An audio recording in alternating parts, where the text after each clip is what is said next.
Hello, and welcome to the debut episode of Retro Rank Rhapsody. This episode is named Rhapsody and New, Part 1, in which we add our first entries to the attack and resistance lists. These lists will be our bread and butter, as these are arcade or early console style action games that don't have a specialty such as trying to get a really fast time. They're not about being accurate. They're not about trying to solve particular puzzles using action elements. These are our general action games. To kind of get a gist of what differentiates between the attack and resistance list, I'll read directly from the description that I have available on the list, which you can find at r3.ldp.life. The description for the attack list reads, "These games are action-oriented games in which you are usually given a time limit and or little or no defense, meaning only a handful, no more than 3, of hits will mean the end of you. These will be your shmups, your maze-style games like Pac-Man or Lock and Chase, to name a more obscure one, your platformers such as Mario or Sonic, in which you can really only take 1 or 2 hits and that life is gone." The resistance list reads, "These games are action-oriented games in which you are given a generous pool of health and a more generous time limit, if such a time limit exists. These games tend to be more methodical than those found in the attack category. These will include your platformers such as Mega Man or Castlevania, in which you can take multiple hits. You can die instantly if you jump into an endless pit or a spike trap, but usually you can take a handful of hits. These will also include your brawlers, games like Final Fight and Streets of Rage. Also included in this list are some FPSs, as well, as they are kind of a first-person kind of action game in itself. These categories might seem a little vague at first, but as we go through, I think that the difference between the two categories should be a bit more apparent. That being said, this episode is recorded live May 4th, 2018, on Twitch at around 8 p.m. CST. I hope you enjoy this episode. Now on with the show. First game is going to be pretty basic. It is, in fact, a game that we just mentioned, actually. So, this is Donkey Kong. I've never heard of this game. Can you describe it? Well, you are a carpenter by the name of Jumpman. Yeah. Your girlfriend, Pauline, has been kidnapped by the eponymous Donkey Kong. Not King Kong. No, not King Kong. Okay. That would be copyright. And I mean, the name Donkey Kong itself got the Nintendo in trouble for this, or for that, and but they didn't have to do anything. Universal just got a little mad at them. So yeah, there's Donkey Kong. Wow. Why don't we just go ahead and start? All right. So yeah, this is a 1981 arcade game. Hello.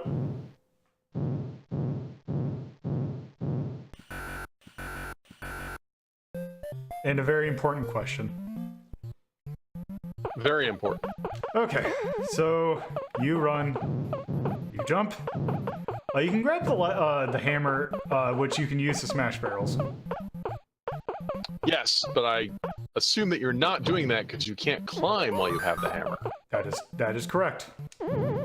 Also, I hate how, because sometimes barrels can go down the ladders, and it doesn't seem to be there's a set way that it'll do that.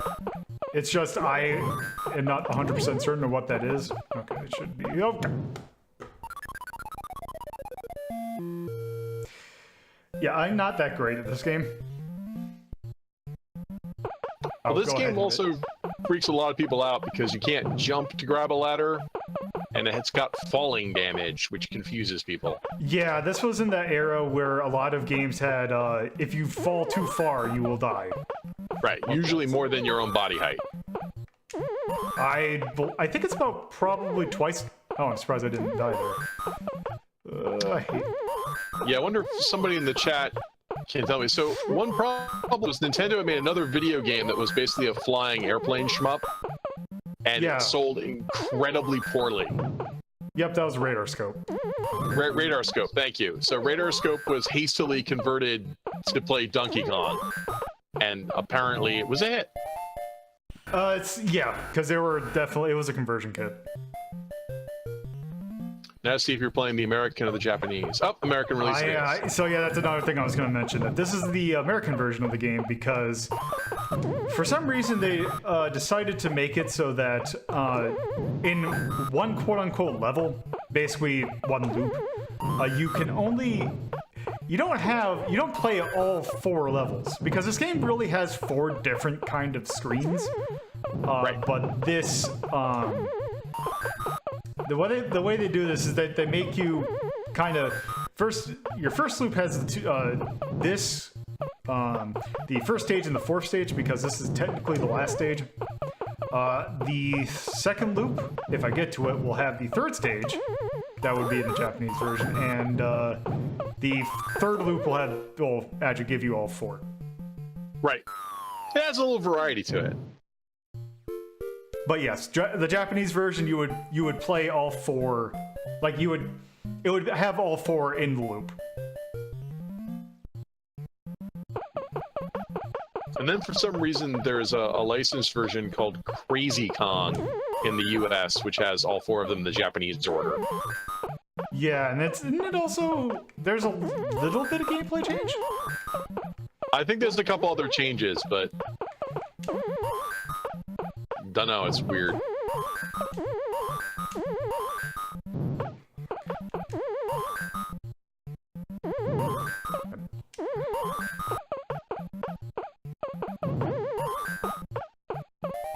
Hey, you're pretty good at this. Yeah, I had to do a little bit of practice to make sure that I could probably get to these stages. So yeah, got this stage.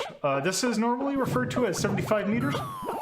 In fact, there is a Smash Brothers stage that has that exact name. Which is weird, because it's a 50-meter stage. But I guess it's 75 meters in Japanese. Oh, nope. Ah, you tried! Yeah. Speed running! Pro tips. Yep. Okay. Thank you.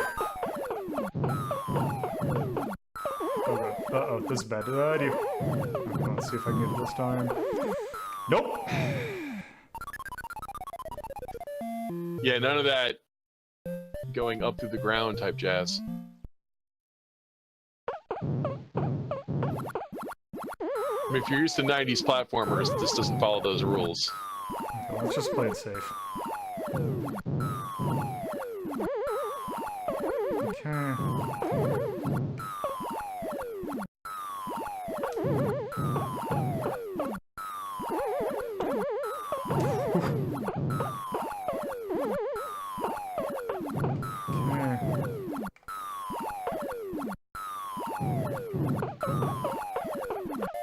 There we go. R-cube, yeah. Thank you.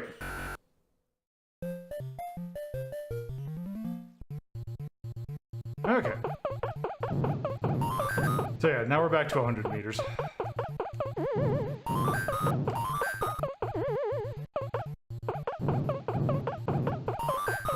So by the way, once you let go, or once you, like, I don't know if let go is the proper term, but if you, like, release those little, pegs, if you walk over them, that's basically, it's a hole that you will just straight up fall down. Yep, you'll fall right down.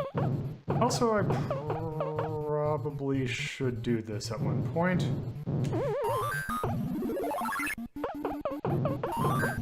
Uh-oh, this is actually gonna get me killed. Oh, nope. Come on, no, you want to.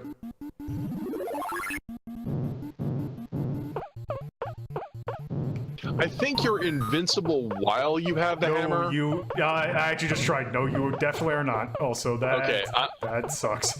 But I know the invincibility doesn't start until you land. Damn.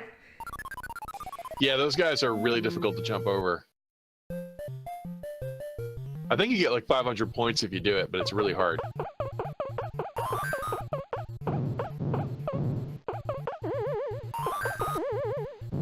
want I think.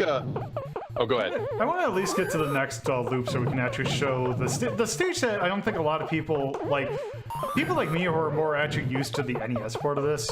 There's actually a port in the NES, or not a port. There's a level in the NES version that is missing. Yeah. The 50-meter stage, as it's called, yes, often does not show up in the ports of this game.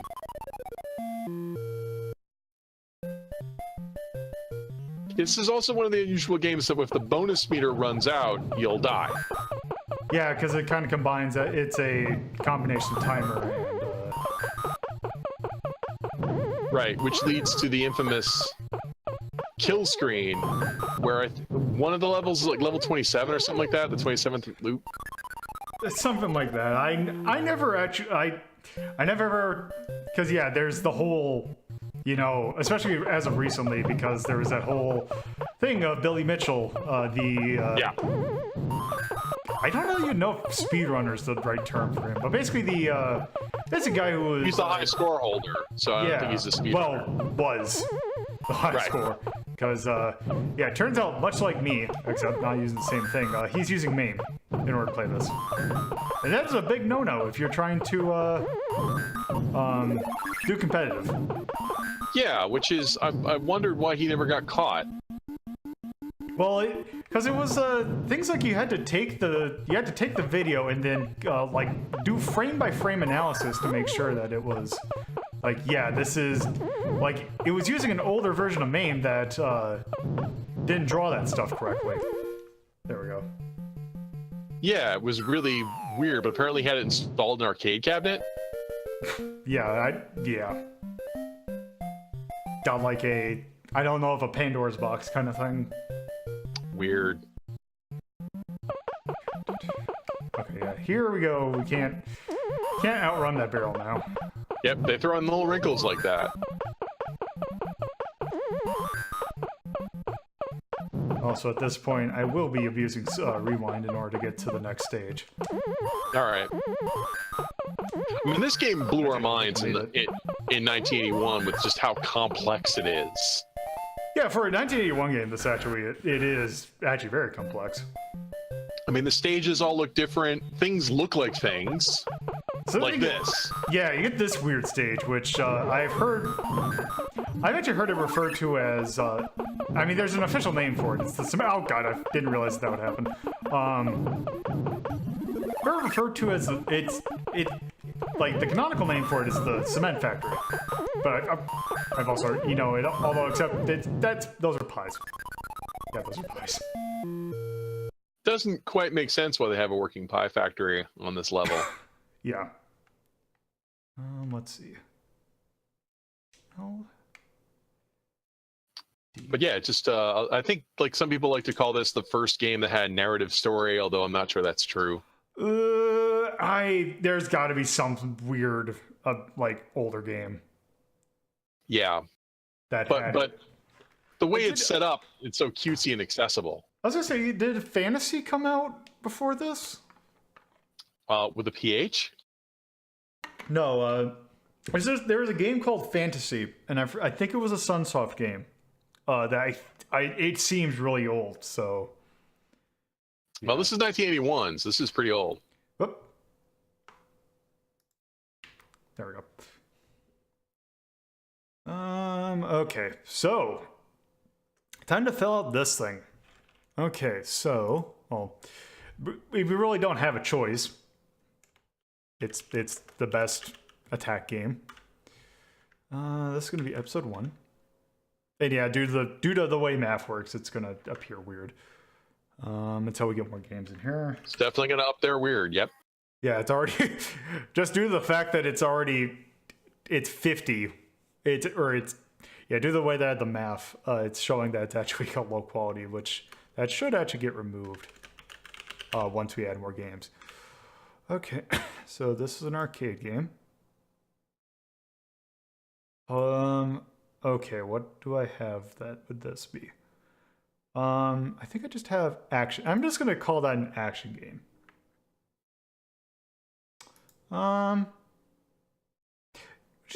Like, I wouldn't call this necessarily happy, but I don't think that it has any overall mood. It's not like a really super cutesy or like anything. So I'm just gonna put this as a neutral. Well, I also heard that originally they had wanted to get the Popeye license, but were turned down. Yes, that was another thing. They did eventually make a Popeye game, but that's a thing for a different episode.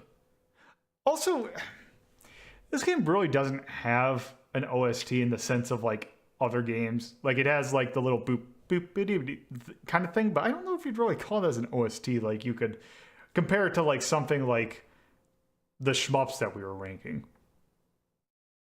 Well, it's definitely a background music track, which is unusual. Like you get a game like Space Invaders, you have the thump thump thump noise, and the weird siren noise that goes off in Pac-Man. Mm-hmm. So I'm just gonna, maybe we can go back to this at a later date, but I'm just gonna put this as an X just because it's really compared to other things we'd look at, doesn't have the OST. I mean, blew our minds back in 1981, but nope. I'd say this has, and this definitely has like, you know, like, trying to think of like the quality of like the world, like the setting that because things are like, they're designed well for the time. Well, and it's unusual that has that kind of like 1920s Buster Keaton, Fleischer Brothers type aesthetic to it. Of you've got this guy in overalls climbing a 1920s style skyscraper under construction, fighting King Kong, for crying out loud. Well, especially since the charm it definitely comes. It's interesting because the person that they brought in to do like the design for it was Shigeru Miyamoto, which is actually what his main thing was supposed to be. Like he was supposed to be a character designer, but he actually worked on the game. So I'm actually going to put this as a B. That's because for the era that it's in, it's actually pretty well done. And then also, oh, hold on, I forgot exactly what the. Let me just quick look this up. Craft.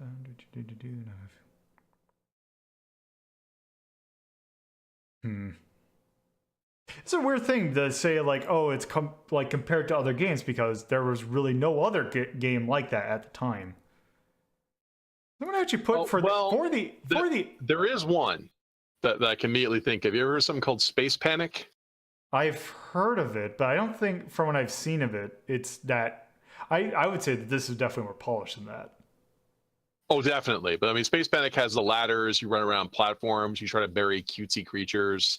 But this is definitely way more polished. I mean, no one remembers Space Panic. Everyone remembers Donkey Kong.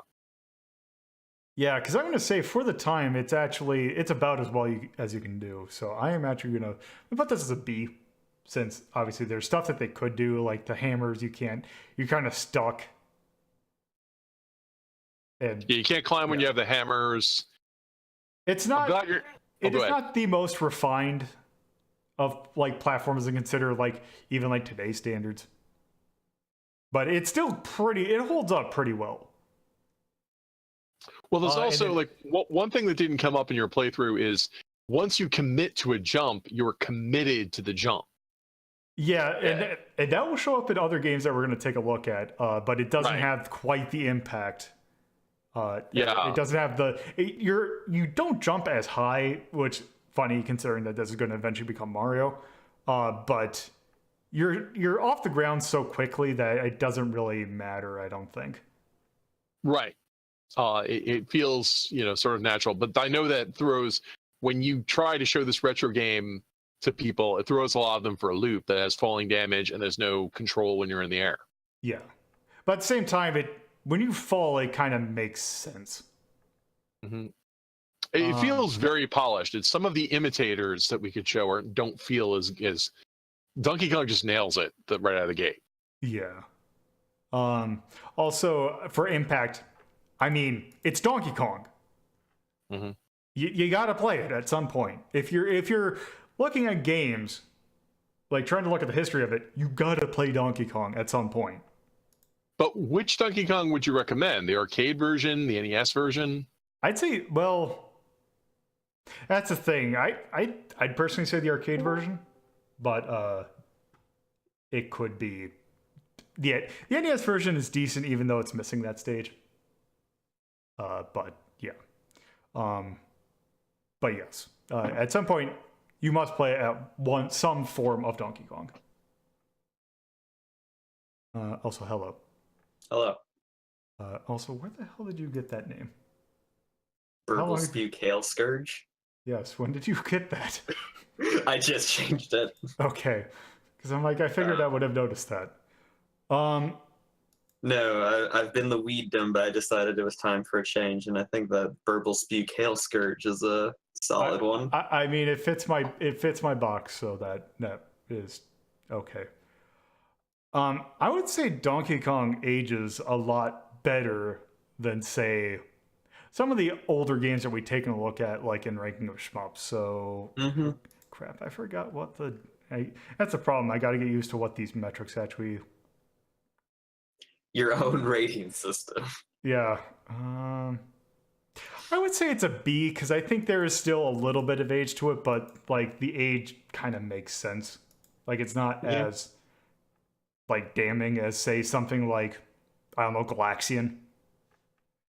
And then I'm gonna put a C for touch because I mean it can get difficult, but it's not like you jump over barrels. Don't touch the fire. Don't get hit by a barrel.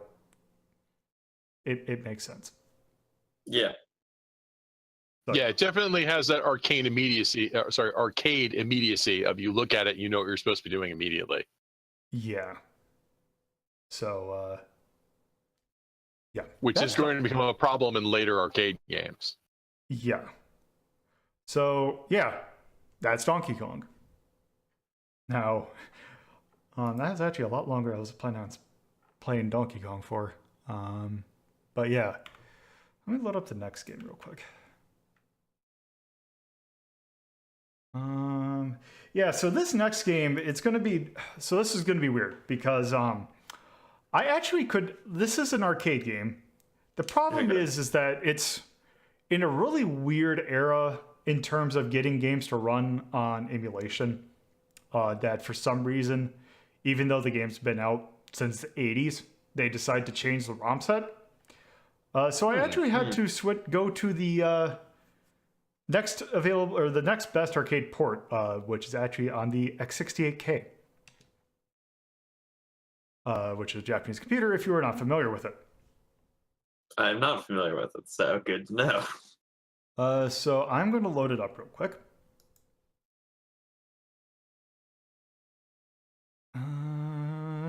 New loading screen.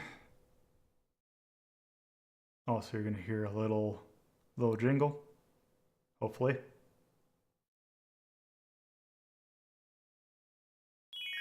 There we go. Okay, so this is the FairyLand story. Okay. It sure is. So this is a 1985 Taito game. And we're just going to let the track mode roll for a little bit. So you can see that this is the first game in kind of a subgenre of kind of platformer that's kind of weird. That was Puff the Magic Dragon. I forgot if the dragon has Lived by the sea. I forgot if he had looks like Puff the Magic Dragon. But I forgot. In a land called Hadley. Yep. No, actually, this is FairyLand. But yes. So this is, I think the name of the subgenre is capture platformers. But yes, if you're very familiar with the game Bubble Bobble, this is kind of a spiritual predecessor. Actually, Bubble Bobble is a kind of, it goes the other way because this came out before Bubble Bobble. Yeah. But yes, you play as that witch. Her name is Ptolemy. And let's actually get started so we can see what the thing is. So yes. Wait, they named the witch after the person who believed the sun was the center of the universe? Yes. Yeah. Okay. A horrifying witch. So we have a few options in this port. And actually, these seems to be the same port options you can actually set in the arcade version. Up to including that you have infinite lives just right off the bat without a cheat, which is kind of nice. This port does have the original soundtrack, but it also has a misspelled arranged soundtrack. We're actually going to be doing that because it's actually a really good soundtrack, and also we want to have continues. The display is you don't really want to mess with that. It doesn't really do anything because it's more for if you were playing on an actual machine. So let's go ahead and start. Okay, so we can shoot and we can jump. So when you shoot, you turn them into a cake. And when you do a cake, you push it around. So, yeah, turn them into a cake and you push them around, and you get more points if you push it on top of someone. Death by cake. Yes. Cake or death? Yes. What would you like, cake or death? It is very forgiving with the hit detection. Yes. That's good. And this is practically just how the arcade version... So it's not like, oh, this is an enhanced port. This is actually how the arcade version plays. Yeah, that's very unusual. Mid-air. Takedown. Yep. Hell yeah.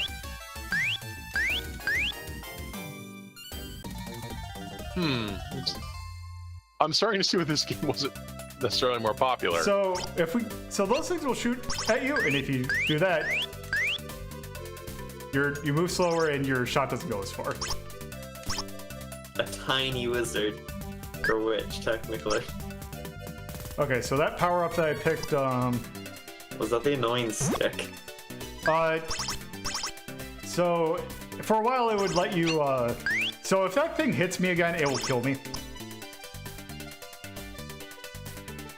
Also, if, one nice thing that I'll actually just show up right here, if there is only one enemy on screen, and you wait a little while,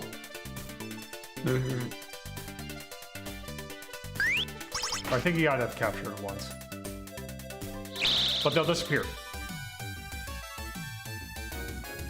This is a very forgiving arcade game. Yes. For the best. Well, So one other way you can actually kill them is if you just, mash on them enough, they'll just disappear. Which if they're on the bottom of the screen, that's gonna have to be how you kill them.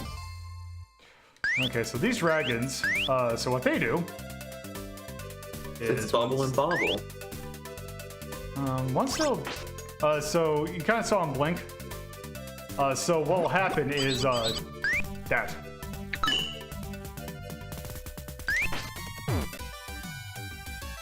oh, so triples give you coins? Yep. Doubles, actually. Doubles and above. Okay. Well, one cake on two, which would be 3. So, yeah.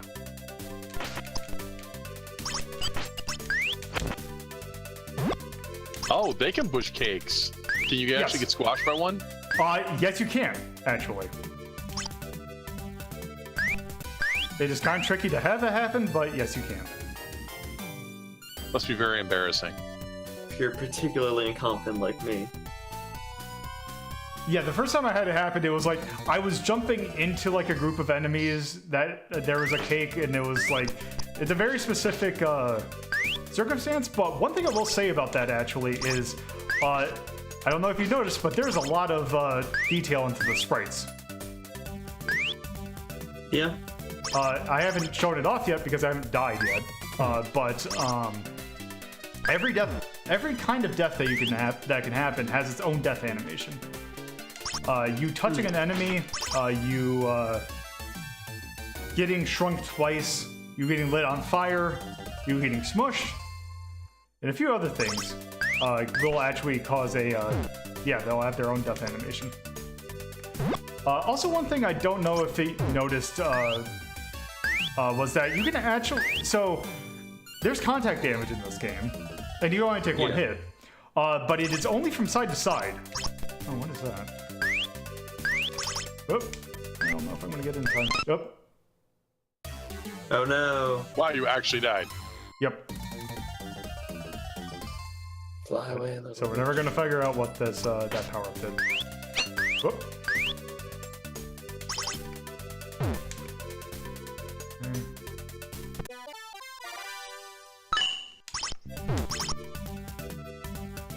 Crushed a cake with another cake. My god.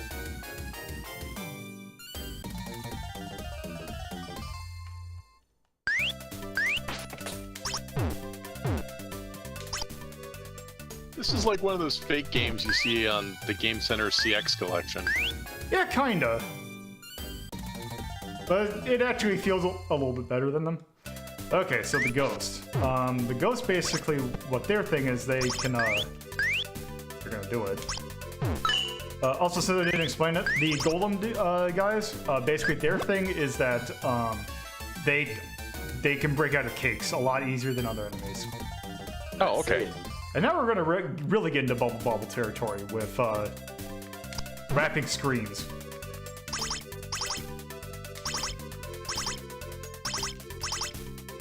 I like that they placed an enemy there to teach you that fact quick and everything. Oh no, the priests! I've never seen it do that before.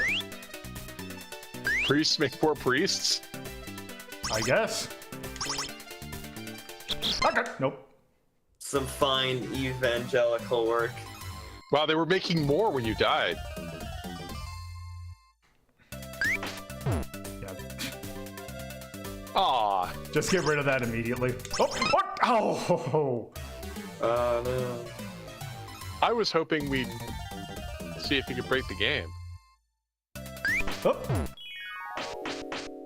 Have too many What the hell? priests. That is some. I forgot what the trigger of that is, but we did something to cause a bonus to appear. Oh. Also, I broke my previous high score. Nice. Well, congratulations on doing the thing that we don't know what it is. Okay, I'm gonna get. I'll also sit here to just to show another analog to Bubble Bobble.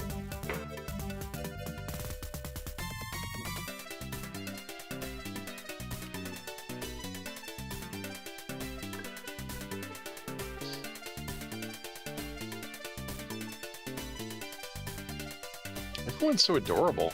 Yes, Mm-hmm. this game is very cute.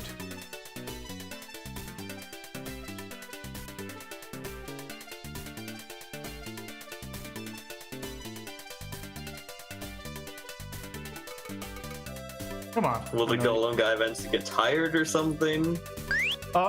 Also, this episode, or not this episode, this level kind of shows off one thing, is that you can actually screw yourself up. Here we go. Yep, there we go. Satan. Yes, Satan will come after you. Apparently, he's immune to blasts. Yes, you cannot kill him. He's very much like Baron von Blubba of Bubble Bobble. Yeah, I think that. Yeah. So, with this being some sort of a kind of sort of puzzle level. Nope. Yeah, you gotta walk across him in order to get to the other side. Kill that one first before you kill him, because you won't be able to get to the other side. Although actually, with the fact that singular enemies die if you leave them alone, that you'll still be able to beat the level. But let's go. God, I was not expecting the hitbox of the his hat being so generous. Mm-hmm.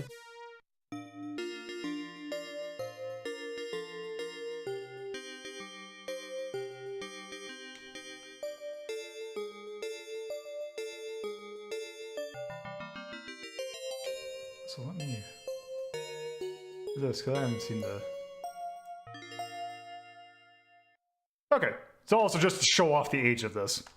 Whereas in that era of Taito, where you had to hold down a button, in order to continue, you had to hold down a button and then hit the start button. Or else you would, you know, it would just game over.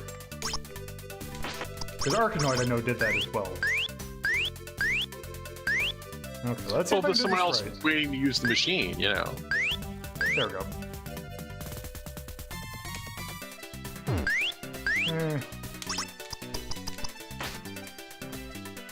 Oh. Yeah, also it takes more shots to do that. Oh, is it the golems? Okay. Yep. So here's a new careful. enemy type. Worm. Okay, you see that door? Okay. Do not stand in front of it. Oh no. Worm. So let's see if I can get it to... Nope, not if I do that.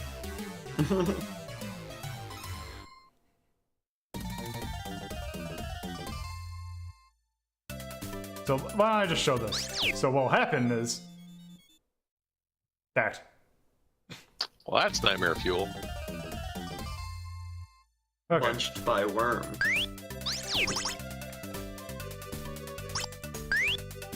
So I wonder if... Can you defeat the worm? No, you can't. But you can use it to kill other enemies. And you get a point bonus for it. Also, you die. Yeah. It comes for us all. Whoop. The worm turns for us all. Okay. There we go.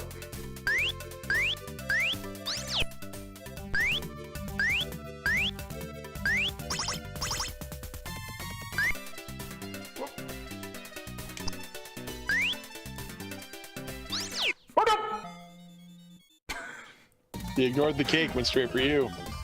Also, it didn't pop out first. I didn't realize it could do that.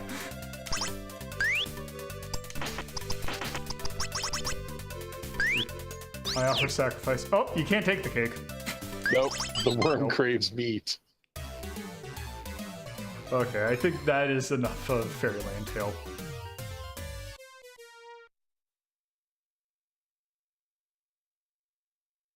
So, let's see what happens when you... It's not shoot, it's spell. Yes, Mm-hmm. you're not shooting. You are casting a spell. Okay. Okay, so, yeah, that's Fairyland Story. Yeah, Fairyland Story. Technically, the ATK cave also just so you can hear it. This is what the main theme sounds like in the original version. Let me figure this out. Also, I'll just go ahead and pull this up. Oh.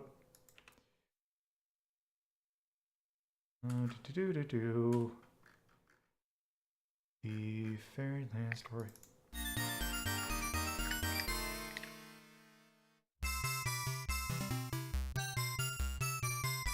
Oh, that's cute. Yeah. Yeah. So yeah. Also, I will go ahead and say that this, the Fairyland Story, not this port, but the MSX port, actually has one of my favorite box arts in any game ever, because what it is it is actually Ptolemy and the Worm. But the thing is that it's a photo of where it looks like they made a Ptolemy and Worm cookie. Like they look like either dough or plate, or like some sort of, it's a physical object. And I always love it when games do that, where they make a diorama and then take a picture of it for the box art. Yeah. So yeah, I might edit in a picture of that just so you can see it. But yeah. I don't think I have that picture on me. I don't know if I can find a good quality of it. But yeah, so the Fairyland Story, I personally would say it's better than Donkey Kong. Yeah. So, oh man, this is gonna be. I have a natural distaste towards Donkey Kong because of DK64. Okay, I'm gonna. Okay, so So I'm biased. So that's gonna go. Oh god, this is actually gonna get really confusing. Anyway, I'll have to probably deal with that later. Or actually, no, what I can do is 0.5. Fairyland Story. Episode 1, 1985, by Taito for the Arc, and is also an action game. I'm going to wait and fill this out later because I think we took too long to actually do that for the last game. Because we have other games to take a look at. Although I will go ahead and say this game is very cute. So it is going to get... What's my cute one? Art? I think it's the two up like This one. carrots There we with go. the W. There we go. And yeah, there's no content. Also, I'm gonna yeah, I'll deal with that afterwards. But yeah, we can just go ahead and say I think the soundtrack's actually really good. definitely, or at least I thought the main theme is very, very catchy, and but it's also catchy and good, which is bad if it's catchy and not good. The character design is fantastic, especially for 1985. Like Ptolemy is like her animation has a lot of frames actually, and it's gotten pretty detailed for how small it is. And also the game was very well built, and it's also very forgiving. And they really it's very forgiving, and also they seem to do some neat tweaks with it. Yeah, definitely very forgiving, and I really like how they had individual sprites when you're shoving them. Like they get this like put out look on their faces. Yeah, they really did some nice sprite work in it. I totally agree. Yeah. Unfortunately, this game is relatively obscure, so I think I'm just going to mark this as probably a D, because I think it is. I mean, it's not as well known as the game that came after it by any means. Did it even have a US release? I don't. I believe the US the arcade version did. I don't think anything else did. I mean, we just played it on a Japanese computer, so I'd be quite surprised if that version also came over. The only other port I can think of was the MSX port. Yeah, because I can see why arcade operators wouldn't have liked the game. Because you said it's very forgiving, and like when arcade operators are thinking of games, they're thinking coin turnover, not forgiving. That could be, but also I'm going to mark the age as B just because, it played relatively well for its age. Like it's still fun, and there's some weird kind of the jump mechanics might be a little stiff compared to say other things, but it actually works in the game's favor. I'm surprised it doesn't have an NES port. Yeah, that's weird because there was NES ports of other Taito games of that era. Maybe it was too... I don't know. But, speaking of games with NES ports, we got the next game coming up, which is also a 1985 game. However, it is not nearly as kind.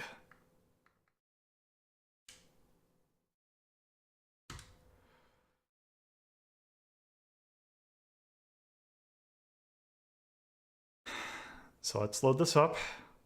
So this is Ghosts and Goblins. Oh.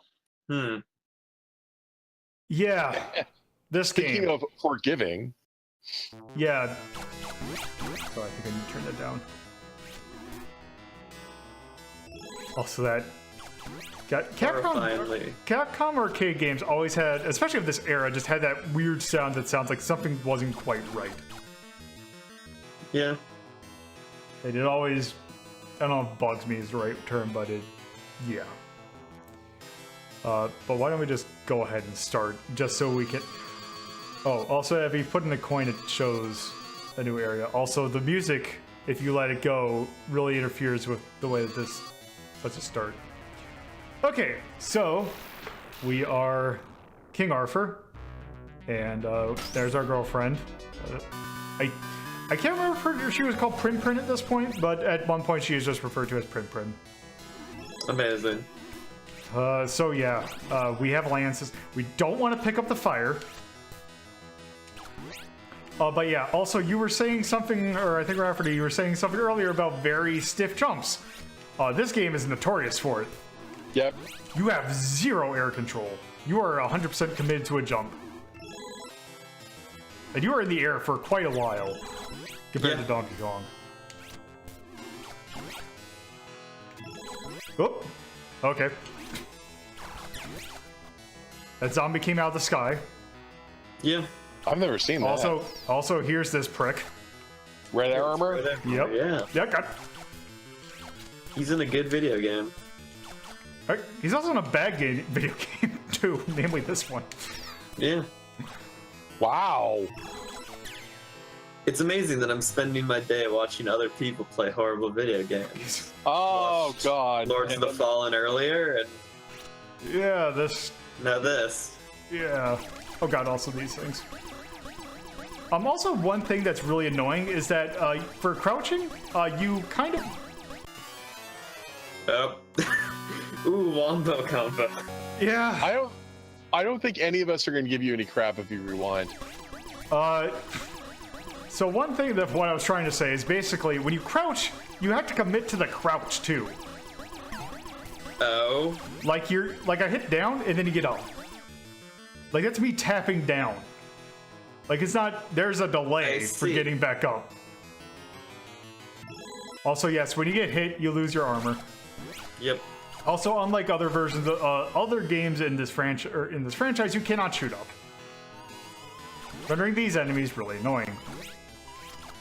Okay. Are they wielding leeks?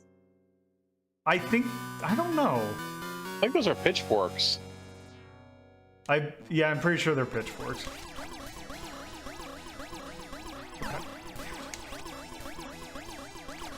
It's gonna be great considering the game we're gonna look at next. Is it the sequel? No, it is not the sequel. Yeah, this is actually. So one thing about this was I was actually not planning on looking at this today, but I had to switch one game at the last minute, and I'm like, oh wait, what? It was either going to be this or some other shmup, but I couldn't think of another shmup. Just to show that, so I am going to still be taking a look at shmups, and they will go into this attack category. But I couldn't think of a good one to look at today, so... Okay, so we're at the boss.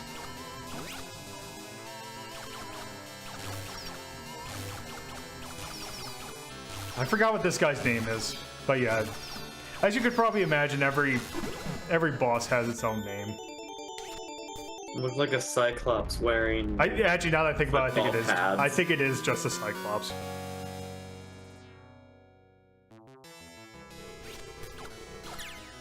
And yeah, if you could have seen from the map, there is 6 stages overall. Yep. Technically. We'll get into that in a second. Whoop. So that's one thing. So that's one thing about this game actually is that the jump, like the I guess hitbox would be the term, is actually rather forgiving. Okay, you know what? This part sucks a lot. Yes, this part. The little air Mars. Well, this is a maze too, isn't it? Not quite, but here's the thing. Did you see how many hits those enemies took? Yeah, it's ridiculous. And also, here's the thing. They will hover over those ladders. Right, and shoot down. Horrible, horrible design. Oh, also, that's the other thing. So, you have a little delay out of getting above a ladder, but that's not the worst ladder thing. It's this. When you okay, so apparently it didn't show up here. Wow. Okay, so maybe I'm just getting really lucky because when I was testing this, there was a delay after getting. Oh, I see what's happening. You need to let go of the down thing immediately when you touch the ground, or else you will be stuck in a crouching pose. Wow. But Yeah. of course. Yeah, I could never beat this part. This part's actually okay. Hit your head on it. Bounce I back guess. down. Okay.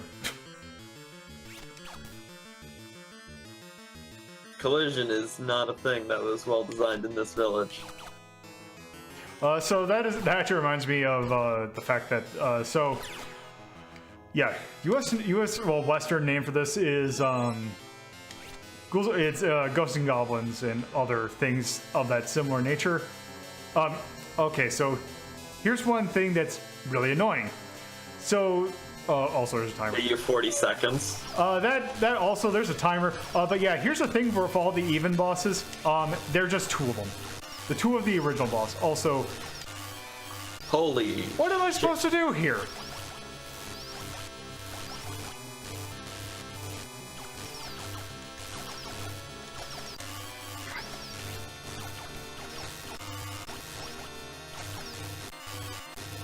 Because I can't jump over them. No. I think you're stuck. Yeah, I think I was kind of boned. Also, here's the checkpoint, all the way back here. Do the ladders again? Holy crap! Yep. Oh god. So here's Congrats, the thing. you have fire. I have fire, which has, which is not immediately apparent on why this is bad. The thing with the fire is that I believe it is slightly slower firing than the well, whatever. It's that you miss and you're boned. Yeah. Also, here's another fun thing: when you die, you have your weapon back. Oh. I see.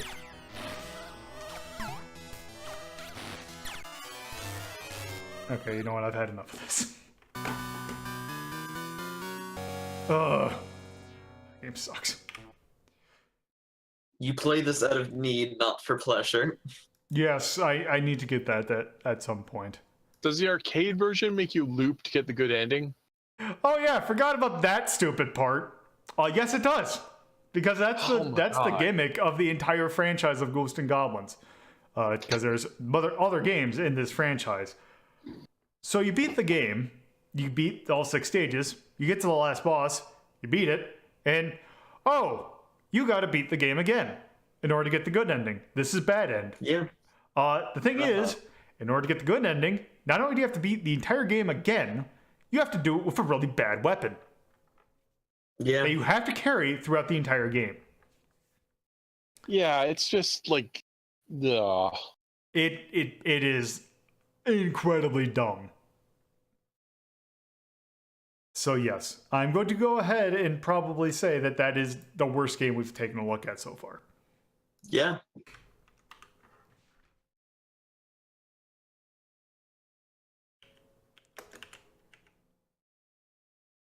Also, I think I might be screwing this up, but we'll see. Greetings.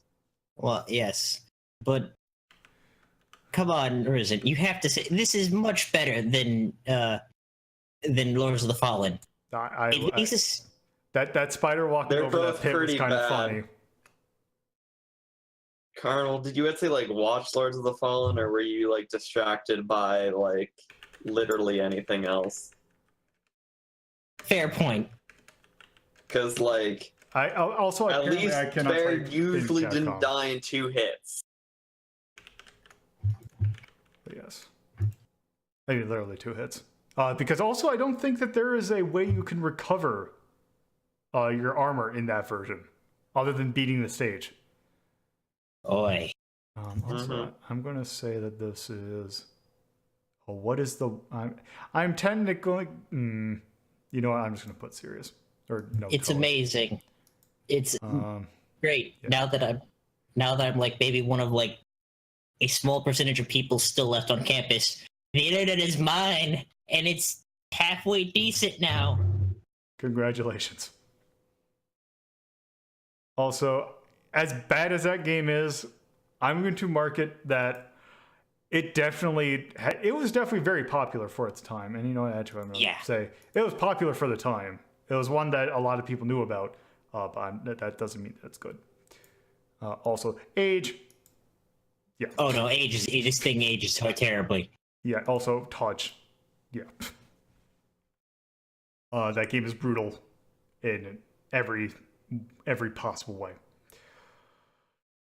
So yeah, those are 3 games just to kind of give a little bit of, and I'll fill the rest of these out later. But well, actually, we might as well just mention. So the soundtrack is that the graveyard theme is the composition wise, it's not terrible. It's just the Capcom 1985 sound chip is not that great.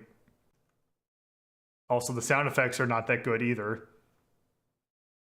But it's there. I would say it's middling because it has some decent composition marred by the chip that it's on. I would say that the world building is okay. The backgrounds are non-existent practically, and everything's really drab. Yeah, well, for 1985, it does look spooky. It does look spooky, but it also...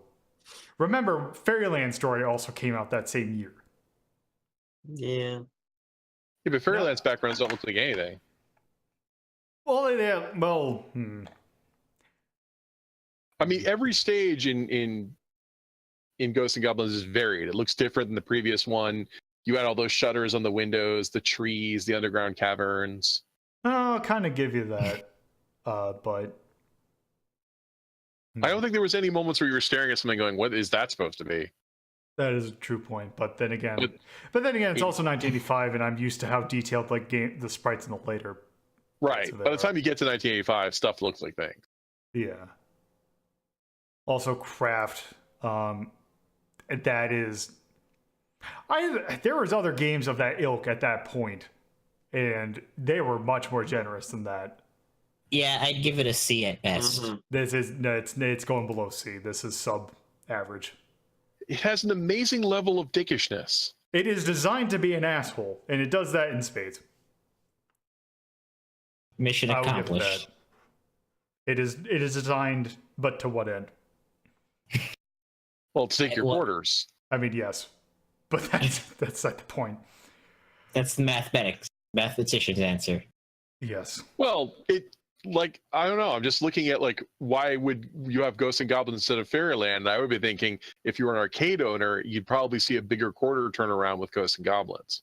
Also, more people, especially at that point, I think the stigma of arcades mostly being for teenage boys also would probably bring in Ghosts and Goblins. I would definitely agree there, which is unfortunate, but Yes. Anyway, Teenage boys uncomfortable with their own sexuality. is Ikari Warriors Can't play an Capcom? actually good game. no, it's not. It's SNK. Okay, because I usually think of Ikari Warriors, Ghosts and Goblins as the quarter eaters, the ones that were designed to totally take your money. I would say that Ikari Warriors is a much better game, though. I could see that. Yeah. But anyway, I think that's enough of Ghosts and Goblins. So, yeah, that's taking a look at the attack list.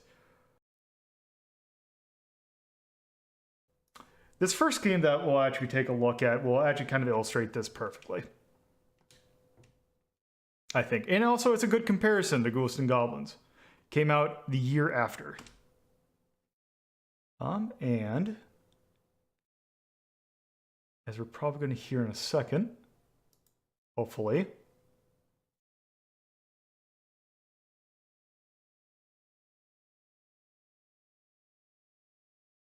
I think.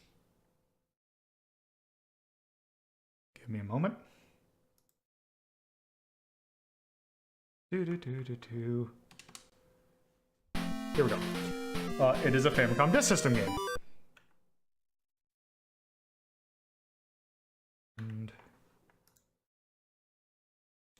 And it is called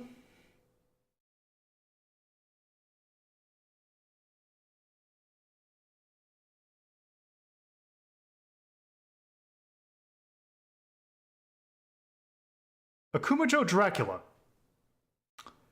This game sequel to Vampire Hunter. This is much more well known as its Western title of Castlevania. Dun, dun, dun. So I figured I'd take a look at the Famicom Disk System version of this game. There really isn't a whole lot of difference between the NES version, except for this is actually one very big difference. Namely the fact that you could actually save your data. Ooh. Because it was on a Famicom disk. Yeah. So we're gonna go ahead and this isn't a terribly long game, but as its reputation kind of precedes, it is a very difficult game. Well, not super difficult, but it is a game that you might not beat in one sitting. Unless you can cheat like you can. Yes, I'm gonna try and not cheat as much, because I could probably get halfway at least through this. Okay. But let's go ahead and start. So yeah, you are Simon Belmont. I think the year is 1650 something. That sounds. But yes, you will. Every 100 years, Castlevania comes, or Count Dracula is resurrected every 100 years. Also, his castle, that is a living being known as Castlevania, also gets resurrected. Simon's trying to stop him. Okay, so kind of like Ghosts and Goblins, your jump is very stiff. Not quite as big a deal in this one. If anything, there is other things about this that are more dickish. Also, let's see if I can do this right. If you jump, because if you walk through the door, you'll automatically get sucked in there. Yes, good old vampire killer. So yeah, I love these guys with their hands above their heads. They're just like so excited. Okay, so take note that there is a dog there. So, other things to explain. Oh, good. Let's see. Nope. So, right there, you can kind of tell one thing that kind of makes this a little difficult. Your whip has a little bit of delay on it. Also, apparently, questionable hitboxes. Or not, shouldn't say questionable, because that's, you know, it is an NES game. Actually, let's go above. So rather than having like weapons that you pick up, you actually pick up sub-weapons. You use sub-weapon by holding up and your whip. Almost every sub-weapon in the game will use just one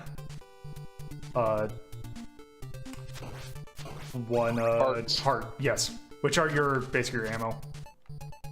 Except for the stopwatch. Also, wall chicken. Wall chicken, I believe, restores 6 health? Or 6 little pips of health? Right. The wall chicken got this reputation for being like mysterious. But it's from the original Vampire Hunter game where there were where there were secrets behind walls all the time. Well, the thing with that actually is more, I believe this came out first, because I actually was looking into that. Really? The MSX game has wall flipping. Or sorry, screen flipping instead of scrolling. Yes, well, that's because it's an MSX. Right, I always assumed it came out first. No. The reason it had... well, if you think about it, the MSX version of Contra had screen flipping as well. And that definitely came out after. Yeah, that was a limitation of the MSX, not the game coming out first. Huh, I was a little surprised, because I know that smacking walls is like the key mechanic. Yes. In Vampire Hunter. Oh, also, yeah, there's that's what stopwatch does. It freezes all enemies, and actually some bosses as well.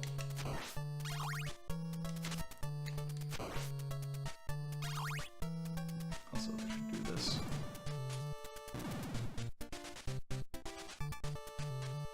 Okay. Also, so stages in this game are actually divided in 2 different ways.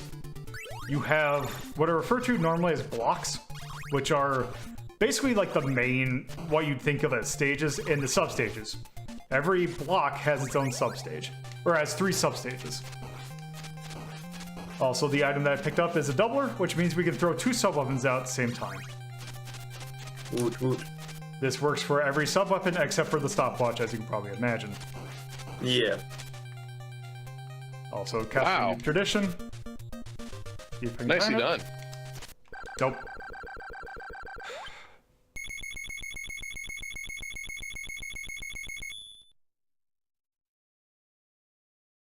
Also, this Famicom disk system.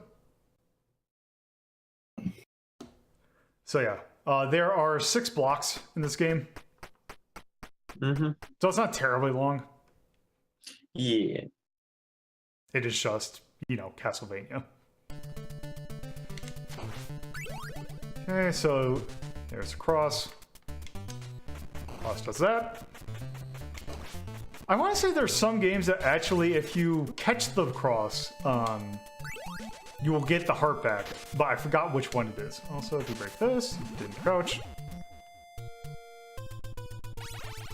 So the score really doesn't matter in this, except for one thing that is nice is that this does have extends. So you can't get extra lives for, you know, getting points. That's really all the points are for. Because there's no way, it doesn't save your score or anything.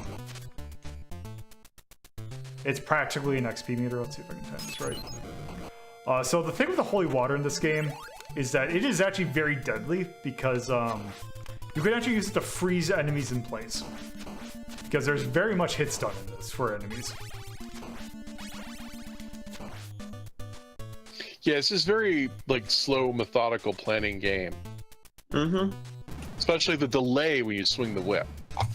So does that mean the big switch that we Also, here's the thing. Here's the Medusa heads? Medusas, hell yeah. My favorite Let's- enemy. So the switch to Castlevanias in the modern sense came with Symphony of the Night, correct? I believe it was, I actually want to say it was the fighting game. Really? What do you mean the Metroidvania? No, Yeah. Or actually, I maybe mean, was it Lord of Shadow that was? That one's more of an action game, like a God of War. I meant like in the Okay. the DS game kind of Castlevania sense. Yeah, that's more like I think I might be confused. I thought you were talking about the name Castlevania because Oh no. Japan at I some was point talk- did start calling their games Castlevania. Right, Yeah, I was talking about more the gameplay style turning into the what is more traditionally thought as So- Metroidvania. The thing is that actually, if you think about it, technically it was always doing that, but it made the big switch. Probably Symphony would probably be a good thing. yeah. Okay. The only one I can think of after that, actually I can't even think of any after that. Except for maybe that 3DS one. And even then, that wasn't even a classic one. Yeah, I've seen actually was Symphony Night now that I think about it, because I can't think of anything else. I've seen the weird speedrunning trick where you get knocked back based on your facing. So these guys will do these things where they'll like turn to face the Medusa heads and jump, and the knockback will knock them on the higher platforms. Yeah, that's some. Yeah, That's a pro tip thing, but we're not doing that today. This is not speedrunning today. Yeah. yeah. Mine is a get through the game. Taking damage to save frames.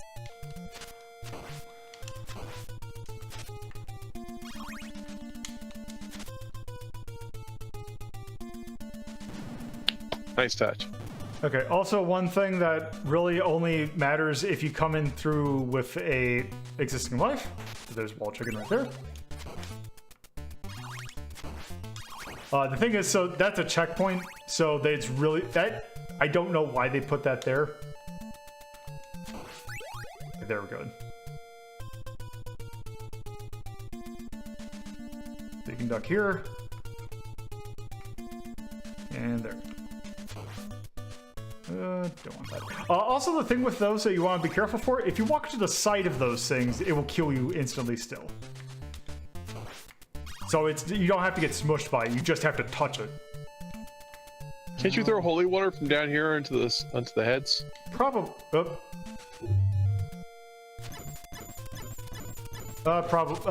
Maybe. Also.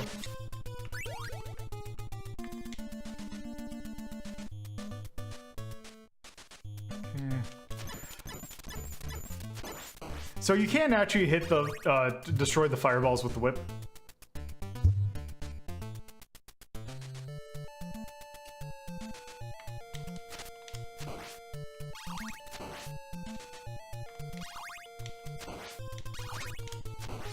Okay.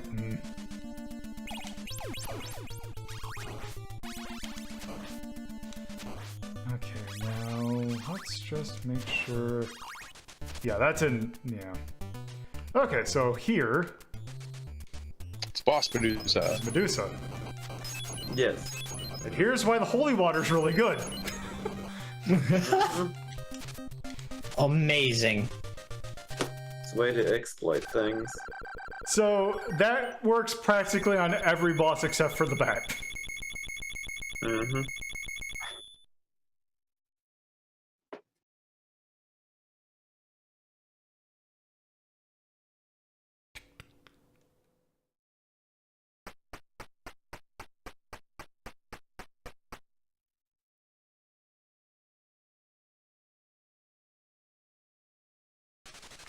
Okay. Also, here's a really good track. The name of this track is Wicked Child. Now, also, now that we are on block 3, so the way that this game determines how much damage you take is actually kind of really annoying. It is based on what stage you are on. For the first 2 blocks, you will take 2 damage from everything. Now we will take 3, and once we get to 5, we'll take 4. Horrified. Huh. So in That's the sneaky. in the scheme of how many hits it takes to die, I believe this really, I think since I believe you have 16, so I think you might take 1 less hit, or you might take the same. Also, oh god, the other really annoying enemies. And we don't have Dangolip to save us.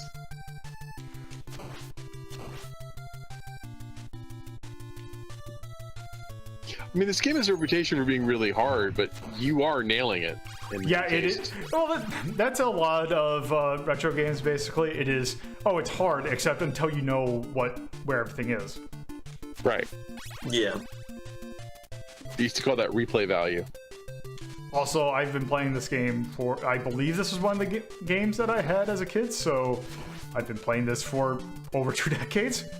Yeah, no, because if I just loaded this up on a fresh save, I would be getting far. Okay, there we go.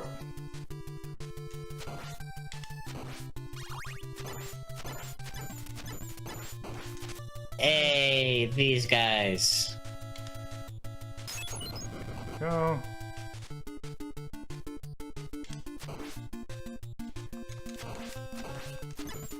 Yeah, fighting those it's basically getting the rhythm down for hitting it with the whip.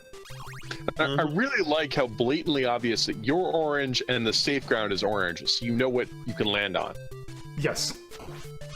It's just good game design. That is actually one thing that I will say about the Limited color palette.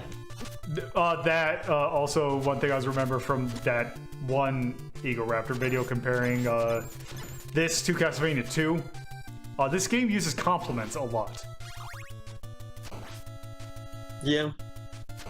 Like it's nope. Like it's a lot of blue and orange. So They stand out against each other. Yeah, the blue makes it look like it's a night sky, but they make the safe ground blatantly obvious, which not every NES platformer does. no. There we go. Also, I mean, I'm sure it's not random, but it does seem that enemies drop sub-weapons in this, which not a whole, like, not every Castlevania does. Oh, God.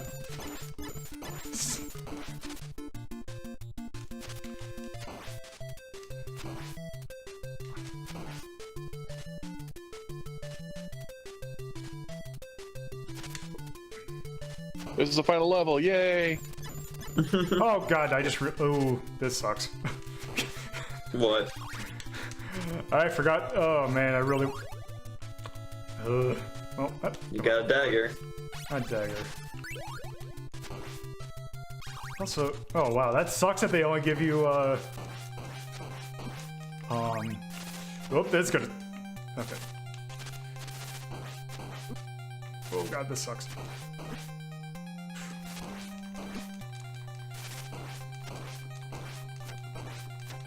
Nope. Well, that sucks because now the most I can go into with the short whip. Because that's one thing that I do, like, one thing about that, because I was playing, oh, good. Although, that sucks. Okay, that's good. Give me, nope.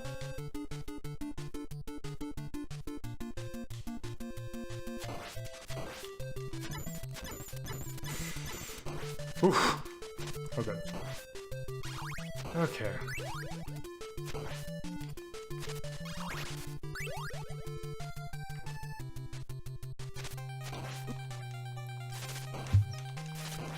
Yeah, the problem with this... Oh, I wonder if I can...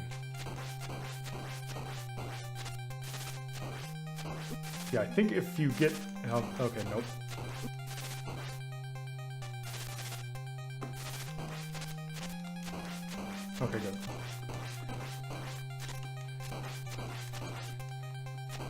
There we go. Whew. Solid.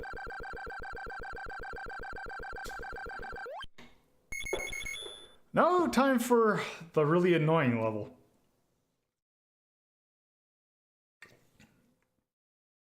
Because this one isn't so much hard. This one's just really annoying. And it will be apparent really quickly why.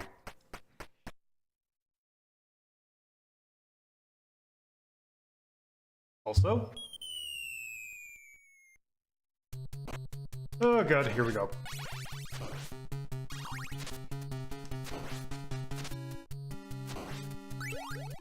How do you feel about raft levels? Oh no. I can take him or leave him. Well, it's nothing better than falls that cause instant death. Give me... Okay.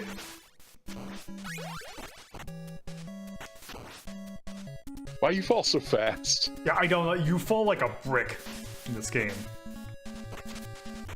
It's like Mega Man 1 level gravity. Whoop! Also, you need to... Oh, that's right. You need to not be greedy there. Oh, also, please don't kill me.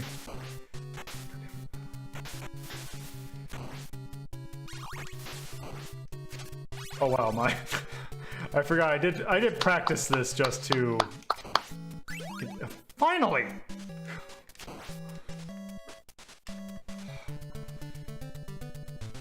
Oh, by the way, there's actually an arcade port of this game. Yes. Not that arcade port. So Nintendo had a thing called the Versus series. Yes.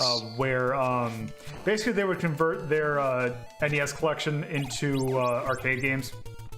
Not like the Play Choice 10, which was like basically an NES that you had time limit. These were like arcade conversions of NES games. And Yes. this was one of them. Which notably what they would do is just make the game stupid difficult. Even more difficult than it already is. I know that there is a dip switch. So the thing is that so the thing I mentioned with the health escalating, that continues with loops. So after you beat the game, and like, because you'll still be playing the game after you beat it, but you now take 5 damage, up to a point where you will take 8 damage, which is half your health bar. There is a switch on the arcade version which makes that the default. So you would start the game taking a maximum of 2 hits. Disgusting. Thankfully, that was not the default option. Let's see, are you... Oh, no, that works. Okay, so now we got the creature. Oh my god, you're so pretentious. You called it the creature. Well, that's what they call it in Symphony of the Night. Right, because it's Frankenstein's name of the doctor. Oh god. So yep. Continuous start of the stage. Or start of the block. Okay, at that point, at this point, we're now into rewind territory. So apparently I can get to block 4 to the boss. Without... Minimal issue. There. Okay, we're good. Yeah, the knockback is notably like referenced as like, oh, this is what makes this game hard, except every time that I've gotten knocked back, it's helped me. Well, you mentioned you're also like a 20-year veteran of this game. Yeah. Well, actually, it'd be probably more than that, but yes. God damn it. Now you're sending me a crappy collision detection. I'd give it that one. I jumped way too early for that.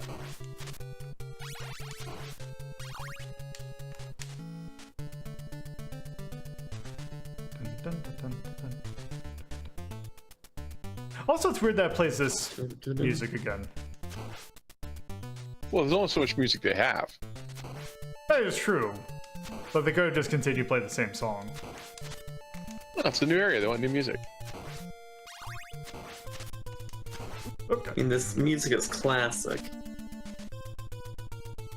Okay. Just don't know if I go far enough that. Oh God! No! No! Oh.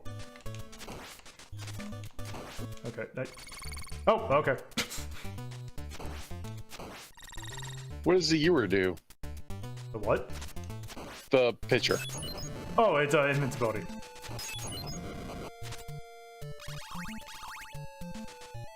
You can defeat this boss with like 1 hit point bar, right? Oh, I have a holy water, so let's see. Time to pick that up.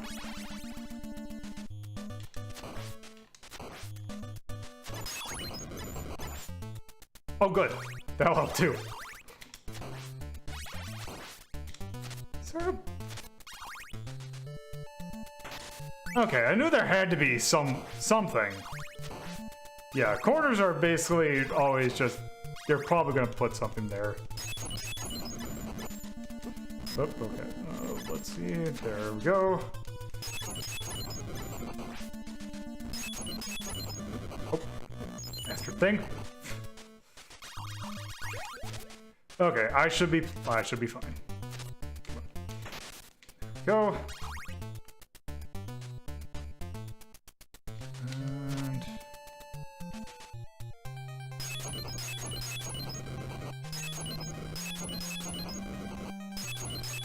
yep, we're good. Solid. Always abuse the hit stun. Is this the one where the creature stomps and bricks fall from the sky? No, that is Rondo, I think. Okay. He just has the stupid flea man. Yeah. They're flea men, not hunchbacks. Okay, so now we're up to the max damage, and also we are at the part where any sort of kid gloves that were taken off, or that were left, are now taken off.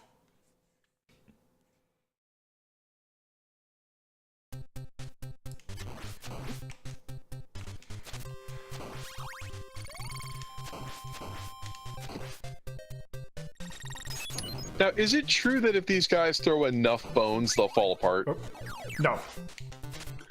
Maybe in later Castlevanias, but not in this one. On this one? Okay, I didn't think in this one. It would be cool if they did, but Yeah, I think it's in later Castlevanias. They throw enough bones, they eventually throw their skull, and then they just stop or fall apart or something. Oh, they're so freaking fast.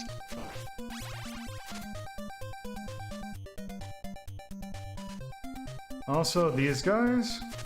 What is it over here? Oh, the reds. the blood skeletons. Those are unkillable, right? Correct.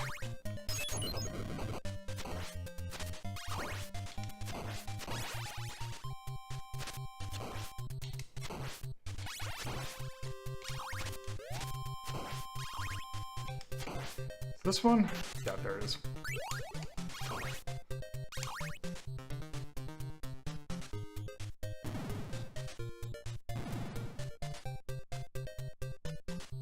Oh, here we go. Hell yeah, Axe Knight. Okay, that works. Yeah, just fuck him up. Whoop, that's not what I meant to do.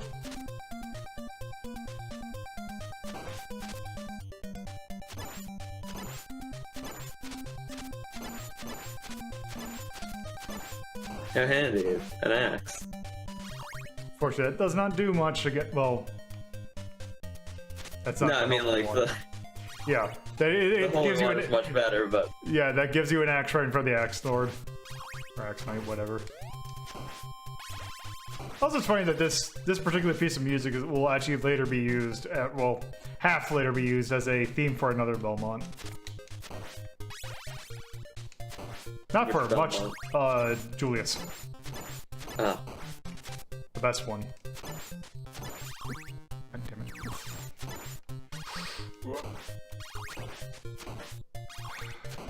personally, I think Trevor's the best one, but that's because he's a drunk. Yes. Well, yes. He gets kicked in the balls a lot. If we're going to consider anime Castlevania to be in with everything else, then yes, Trevor and animated Trevor is pretty good.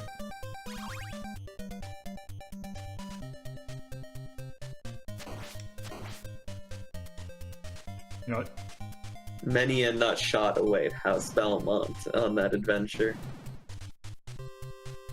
Yeah, and the one time he does it to someone else, it's Alucard. He doesn't like that. Mm-hmm. It's not classy enough. Which I should actually figure out when season 2 is going to be, and then use that to time showing awesome games. There we go. God damn it. Oh, what am I doing? I can just do this. I cannot be an idiot. Also, this stage is longer than I thought. God damn it. Thought he'd be up by then. No. Oh, God, yeah, this is a long stage. Yeah. The map made it look pretty long. Yeah, especially this part, which sucks really bad. Also, considering what's at the end Dodged of this... so much shit. God, remember... Especially what's at the end of this section. Mm-hmm. Oh, God. Whoop, whoop. How good are you at predicting sine waves? Generally bad. God damn it. I'm just... Because the thing is, if they weren't backing up all the time, I can just maybe... There we go. There we go. Success. Okay, here we go. Okay. Where are you This is- spawn? This is death. It's death. Hell yeah. The boy. Okay. So death will just constantly go back and forth. All sickles appear everywhere. Ugh.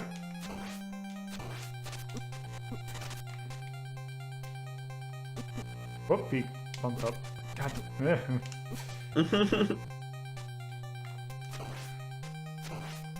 Why does it keep on going up? Okay, I kind of want to. Oh, that's a bad spot to be in. Okay, I kind of gotta see this.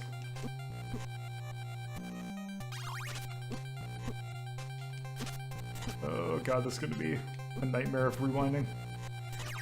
Mm-hmm. God damn it. God damn it. God damn it. You might need to just go back far enough. And restart the fight to a degree. Oh no, I can get it. I can fix this. I'm just trying to see how far is death going to go up the side of the screen, because I've never seen that happen before. Maybe you're breaking something. I think I might. Oh, nope. Oh, I see. He's going to start doing the top bits. Okay, that didn't. Oh, god damn, I hate this The part so distinct much. lack of health is a problem. There we go. We're good. Is the rewind based on time or memory? The rewind? What do you mean? Yeah. Well, how much you're allowed to rewind. I assume it's just how much memory you memory. can store. It's memory. So you have a lot on the NES. Yeah, because I gave it like 300 megabytes worth of I think. I gave it a lot. I think there's only 2 kilobytes of random access memory. Well, this is for, RAM on my actual computer. Right, so if you have 'Cause 300 megabytes... Because the way it's doing it is taking constant, oh yeah, and the size of the thing, because what it's doing is taking constant save states. God damn it. Although, actually, you know what? That actually might help me better here. Hey, it's this guy. Yep. Yeah.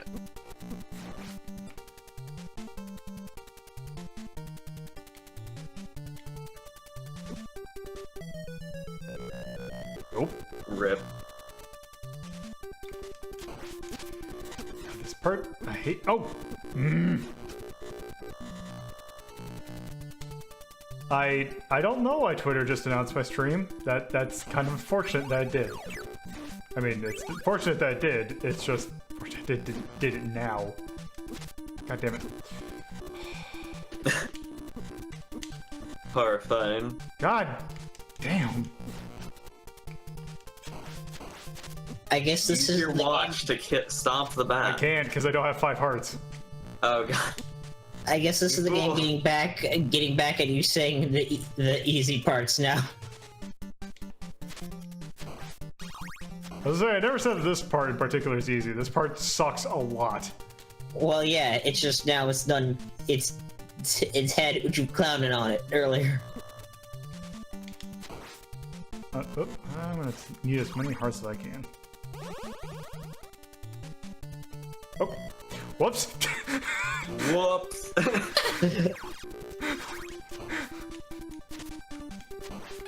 Okay, yeah, this is definitely the last level. I would imagine being incredibly irritated. God, is it gonna be every room that just has an immediate death pit? Well, this is before Clock Tower, right? Or is Clock Tower in this? This is technically the clock tower. Oh, okay. Well, the clock. Oh, there we go. Derp. Yep, we are in the clock tower now. God damn it.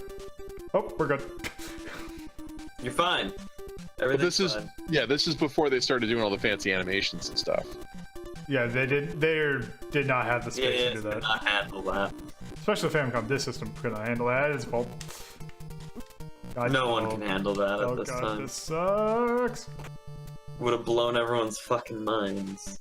Yeah, it wasn't until Castlevania 3 that they started doing that. Right. Castlevania 3 is famous for having like one of the most graphics intensive. Whoop. No loading. It is not by my hand that Oh, I'm okay. given flesh. Gotta flip the disc. I didn't realize this stage was this short. Congrats on beating the final stage. Well, congrats. Time You're for the using boss. rewind. Also, just to make sure. Okay, no, that's on this one. What's on this one? Because Super Castlevania 4 has it where, if you jump off the edge like that, Yeah. you will get a whole bunch of stuff. Nope, that's not what I want. Surprisingly. Okay, let's see. Can I get the timing down? Actually, you know what? I take that back. Do you want the holy water? I do want the holy water. Come on, there we go. This is it. I'm just gonna be whipping this mostly.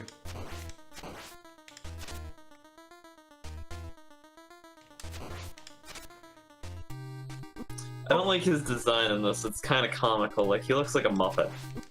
He looks like the Captain N one. Yeah. Yeah, this particular fight is basically all about timing.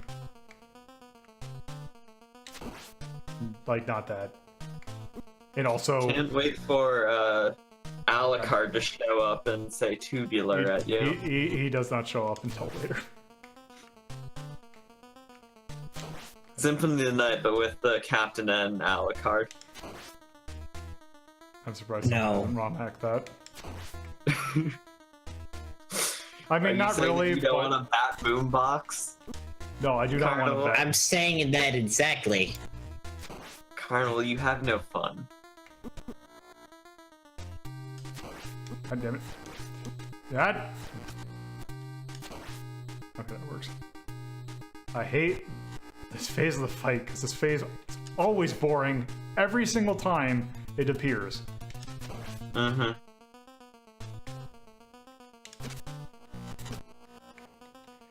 Okay. How many more times do you have to hit him in the head? Jeez. It's a lot.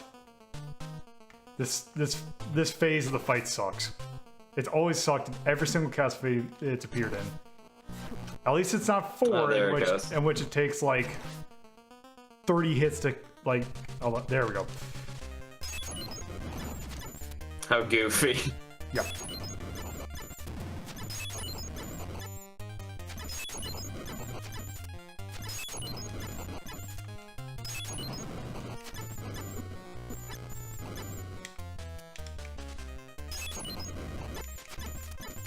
God It's this fight, or this phase in particular, where it takes like a bajillion hits to. And then he's gonna do that. Oh, oh, you know what?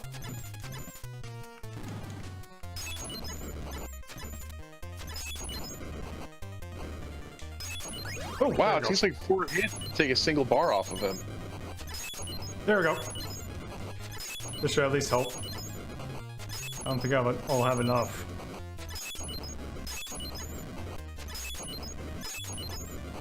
I'll get close though. There we go. Congrats.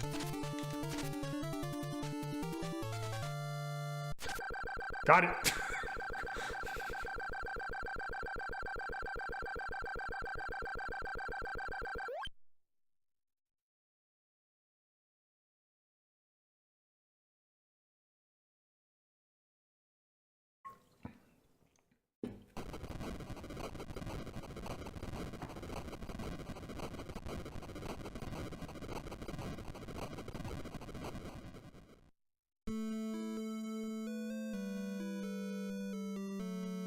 Yay!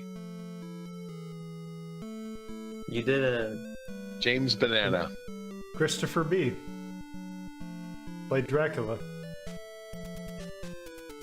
Amazing. I forgot to just put Boris Karloff's. Carl Office. Hell yeah. Mommy man, by Love Cheney.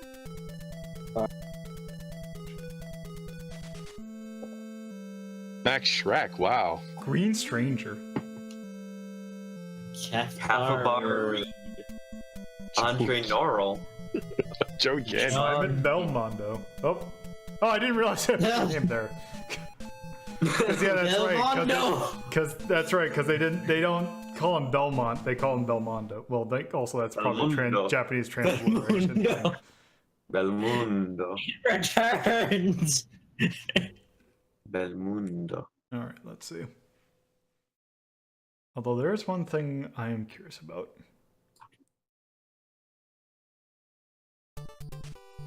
Okay. Is there a new game plus mode? Yes, that's what we're doing right now. Because you can see we're on stage 19. Oh, wow. So he's gonna do like 7 hits now? Well, let's see. Also, as you play more loops, more things will start to appear. Like more different also more enemies. Let's see. Oh, we still take 4. Okay. Oh, maybe it's not until the 3rd block that we'll start taking 5.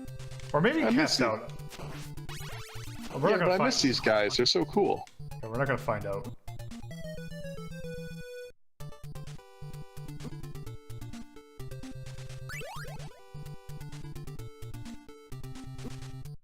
I just want to see. Well, granted, probably is just going to show that we're on stage 20 or 19.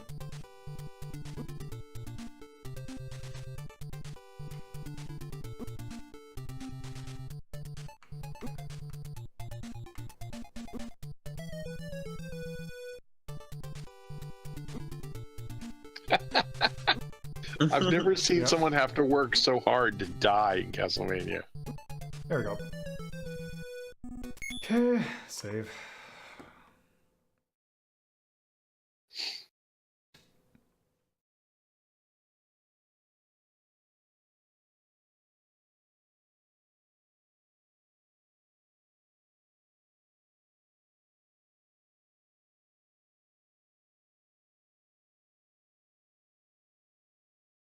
Okay, so let's see.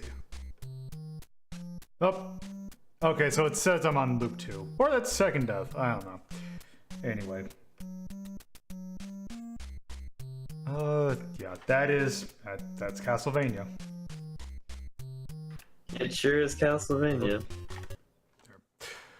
Okay, so, I'm gonna go ahead and say, it's probably the best on this list so far.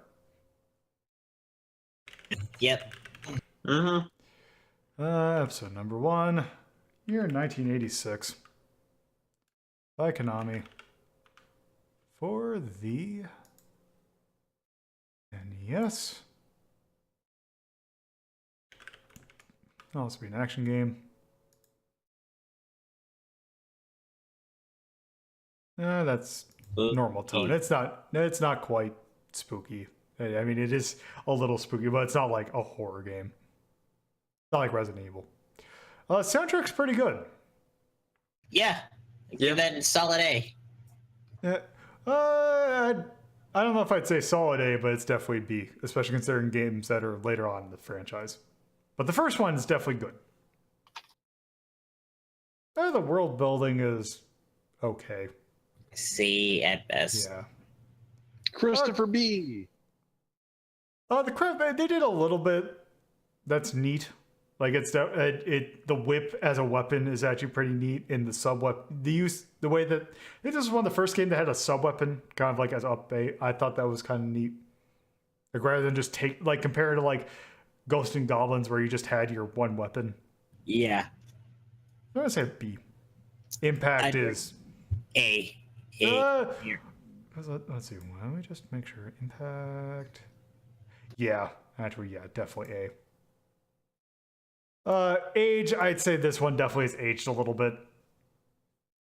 Yeah. So I'm gonna put C. Actually, you know what? Compared to other Castlevanias, I'm gonna actually put D.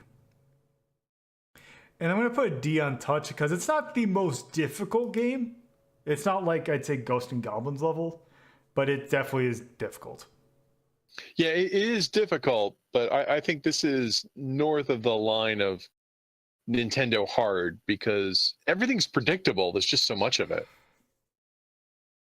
Yeah. So, yeah, that's Castlevania. Now I'm gonna have to do a little bit of prep work for the next game. Actually, that, then this.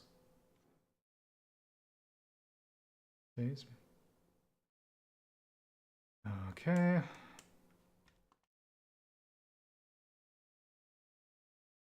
Oh, this game is in stereo. Ooh. So, let me just set this to here.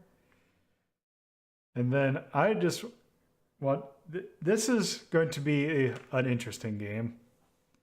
Namely because it is a game that, don't you go back to the thing. It is a game that takes place in a go. Ah! It is May the 4th. May the 4th be with you. Horrified. So yeah, God, this is that fart. this is Super Star Wars. There's nothing super about this soundtrack. Other than the fact that it's on Super Nintendo. Yeah. So yeah, this is LucasArts and JVC put this out. It's weird to be JVC published it, but yeah, LucasArts developed game. It is, as you can tell here, it is a rendition of basically a retelling of A New Hope. Mm-hmm. But in SNES language of platforming. Hell yeah. Also, that shimmering is not good. No. No, it's not. So, let's just...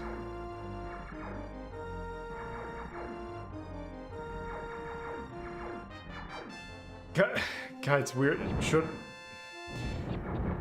It's weird to have to kind of explain the plot of Star Wars. Like, that's the thing with that, watching this movie is, do you think when this movie came out, like, just how weird this movie would have been? Also, It was pretty weird. Okay, so we are starting on. We are Luke. We are on Tatooine. We have a blaster. So, God, yeah, this. I too remember when the grenade launching scorpions attacked Luke in the Tatooine desert. Yeah, this game's so weird. So. What? Yeah, so it's a kind of. I wouldn't call it a Contra-like, but it is a. So.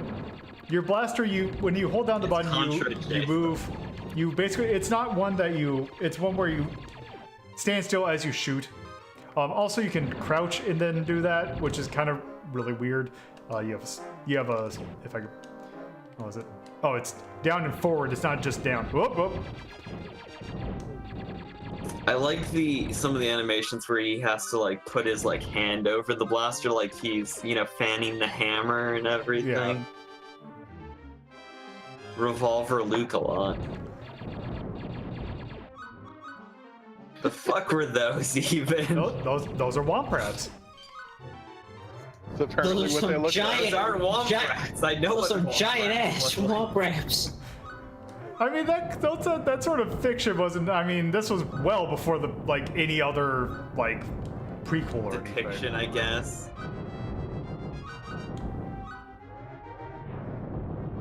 Yeah, this is just Also, this is just Star Wars through NES logic. This is horrifying. I'm a little surprised you picked this one and not the NES one. I think that's what I was kind of thinking. I'm like, okay, do I do the NES one, which is terrible? Do I do the Famicom one, which is just weird? Also, I'd have to get France translated, or just do this one. And I decided this one just because I was more familiar with it. Yeah, I had this for SNES. Also, I'm playing this on easy Yes. because this game is kind of notorious for being a giant asshole.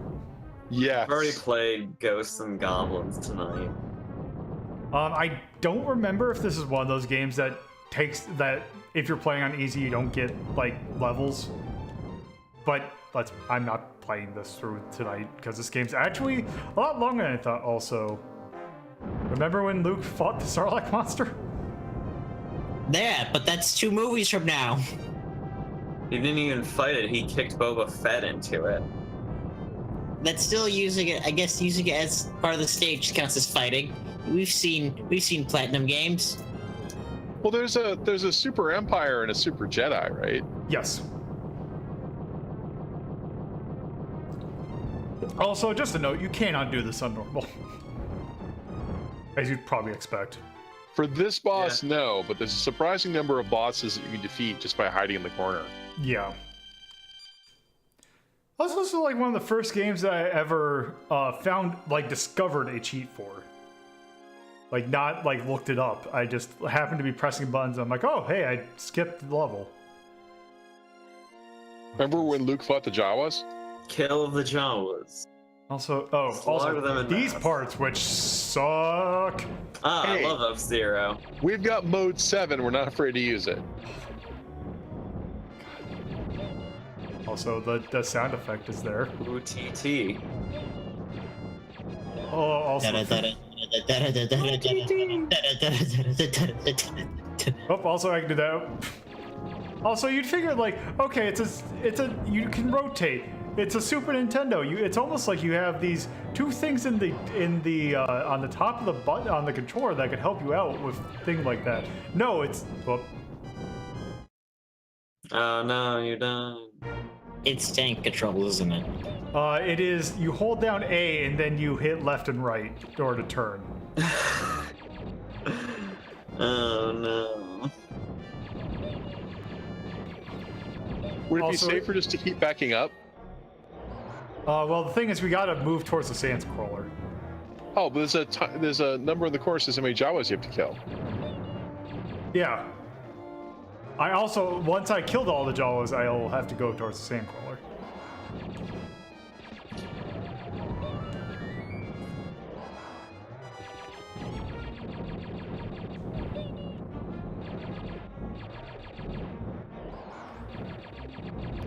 Luke has just made some illegal modifications, Tyrion.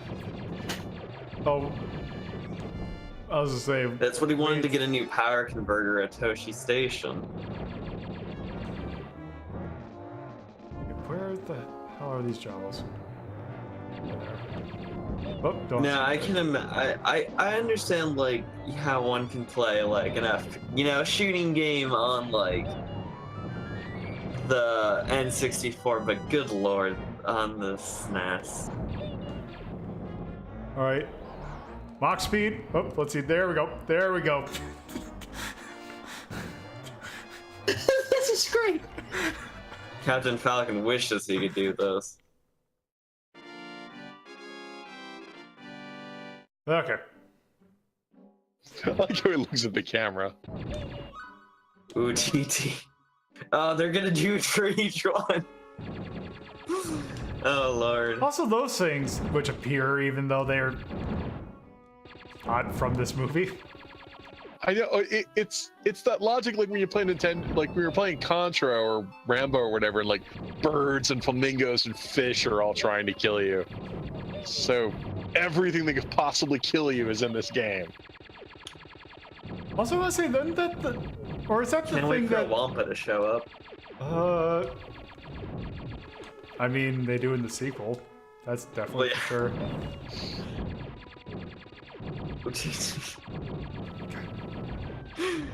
Oh, Lord. At least every is it over here or? No, I think I missed it. Yeah, this is not fun.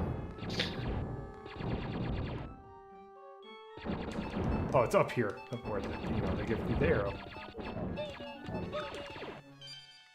Oh, good, I got a point bonus. Hell yeah. Okay. Up. Oh, where up?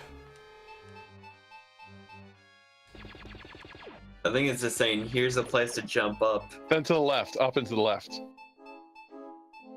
Okay, that is fair, Tyrion.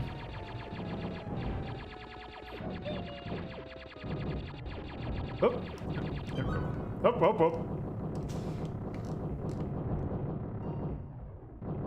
Ah, I see. Flamethrowers. Burn the Jawas. War Be crimes. just like Uncle Ben. Good. Good. Remember the Uncle Ben and Amperu action figures where they were just, you know, the burnt skeletons? That's just what I was thinking of. God damn it. Wait, they actually had those? I don't think they actually did. did. I don't think they did. I think that'd be something that they would do. Let's be honest. I know Lucas Kenner wanted made, to monetize Kenner made a everything. lot of Star Wars action figures. I don't think that was one of them. Let's be honest, Lucas would totally do that because he had the license, he had the merchandise rights. Which, again... He was gonna use them. That was the smartest decision he probably ever made. Spaceballs the lunchbox. Spaceballs the doll. Spaceballs the flamethrower. Oh, nope, nope, do not. Ooh, Okay. Master, Got, yogurt.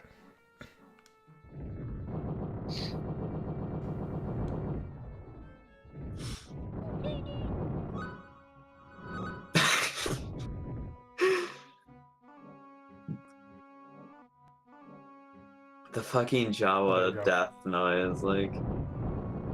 Hey, they got the SNES can pull off, samples better than the Genesis did, but Yeah. to what part? Don't say that around Bear. He'll be mad.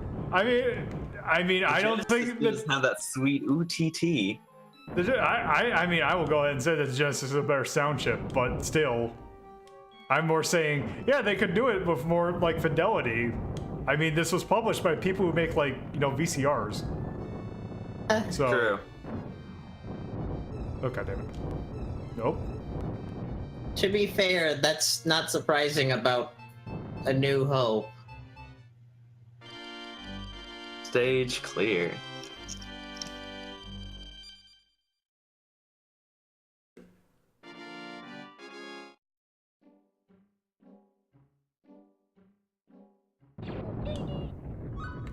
Ooh, Hellsword. Yes. A sword that heals you when you stab yourself with. Well, it increases your life bar. Because your life bar's a lightsaber. See? Star Wars. No, I want the. You know what? The hell with it. I give them credit for that, like, pixelated Darth Vader helmet. Yeah, they tried. They really tried. Wow. This How long do the missiles last? infinite. This is just Good. a weapon now. Good. Good. War Crimes Division. This is like a weapon that you'd like use in like Star Wars Battlefront. Like you unlocked, you know, like late into the battle, you unlocked like one of the special troopers and everything. And It is just it's a gun. It is just a gun that you just sit in one. Okay. Oh. I do like the jaw was just launching to nowhere. this is fucking ridiculous. Just the spinning spike pits of the drive. Of, By like, the way, engine. if I don't know if it's still out there, but they re-released this game for the PS4. Really? Yeah. Why? I forgot exactly May what the the fourth reason be was. with you. No, it wasn't. It was I think it was 2 years ago that they did that. Again, I wouldn't be surprised because it's Star Wars. It prints money. This game has this. People fondly remember this game for reasons I don't understand. Nostalgia is a hell of a trip, man. It is the exact same reason that people have nostalgia for Battletoads. Because it's a game they had as a kid. That's the only reason why. Yeah. Nah, Battletoads is better than this. Actually, maybe, but I Highly still. debatable. That was a gonk droid. That was a fucking gonk droid. Gonk droids move fuel. That's all gonk droids do. Who the fuck stuck a weapon on a gonk droid? This is a Jawa sand scouring ship. Of course someone did this. They're engineers. They got bored. Also, God. These little laser things are the worst. Because all it is you just have to. Okay, where? You'll get it one day. Yeah, because I'm watching you struggle with this, and like, laser walls are not a thing in Battletoads. Okay. You remember episode 6 where they just randomly are torturing a gonk droid for some reason? Like they have a machine specifically designed to. Oh, also, Yes. okay, that's pointless, but neat. Also, Yeah. I think that's enough of this game. Yeah. That is kind of neat that you can ricochet, but yeah, that's enough. Oh, you didn't get to the Death Star where you have to fight the tractor beam. Oh, okay. You know what? Actually, let me just do this. Oh, good lord. Okay, what's the cheat? The Death Star stage is like my favorite because it's so well. The bar is also good too. Like when you go to Mos Eisley. Not only is it is available for the PlayStation 4 and the PS Vita. Well, I can see this in the Vita, Yeah. but yeah, when you go to like Mos Eisley Spaceport and you murder everyone in the bar. Also, this and- game has continues. Limited. Oh, Of what is course. it? How did I figure that out? Press AAABX.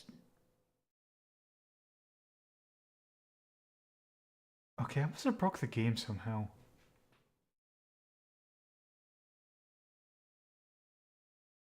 Okay, this is, you know what, this is, no, I won't be able to do these. You can't do the cheat codes? Well, I don't have a second controller hooked up. Oh, you have to do it in the second controller. Yeah. Wow. All right. Horrified. Okay, that's enough. I'm sure if you wanted to, you could look this up on the internet. It gets even more ridiculous. I remember that there's being a thing based on that turret sequence. There's the trench run. It's all that's in there. Yeah. It's Glorious so Mode 7. ridiculous. But yes, I'm going to go ahead and say that is worse than Castlevania.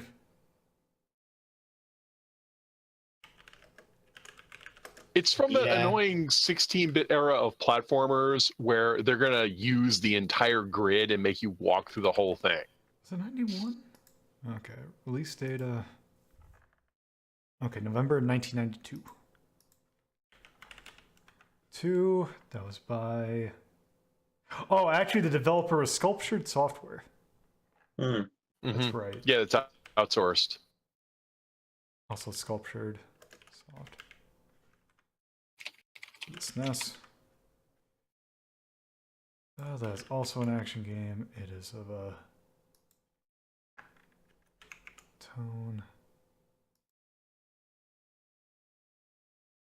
And it is the OST. I mean, it also. I'll just play this, just so we can hear the one song that we need to. Let's remember where my super playlist is.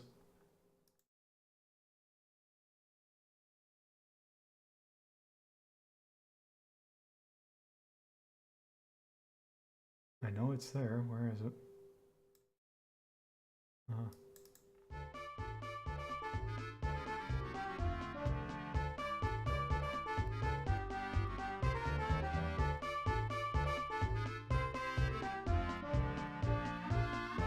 Perfect. So basically, at other points, you will get other characters. You will get Han Solo and Chewbacca. They play identical to Luke. Amazing. So there is no reason to really, at least that I could tell.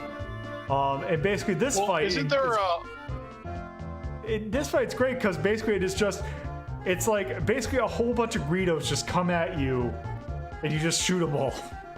Yeah, but isn't there a Therefore, Greedo lightsaber shot mode? first. A what? Isn't there a lightsaber mode for Luke? I thought you could switch to the lightsaber. There is a lightsaber, and it sucks. It does. It totally sucks. But there is one. That's the difference between Luke and everybody else. Yeah, but you just used a gun. But you just used the gun. Yeah. Yeah. I mean, it does a good job at like recreating the movie soundtrack, but to what end? I'll probably see. It's not bad. It's just not great. Mm-hmm. Also, the world. Do I even? I need what else to put a C? Because it's. I mean, you're not really doing anything interesting. And there's just a bunch of things hobbled together. Actually, you know what? For that, I'm gonna put D, because it just took stuff randomly. Crafted, it's an okay. Impact, it's well known. It is aged, and it is difficult. All right, well, I was kind of expecting someone to be here, so I was not going to do the game that I was planning on, although I need to take a break real quick, so I will be right back. Right. All right. Well, I'm going to need to do some setup for this next game. Oh boy. Oh, yeah. When the Super Star Wars was released for the PlayStation, it was bundled with Battlefront. Oh, yeah, that's right. That's what it was. And also with Jedi Starfighter, Bounty Hunter, and everyone's favorite, Racer Revenge. Ooh. All right, so let me just make sure that I have this game. I think this is just going to go straight into it. So this, I figured,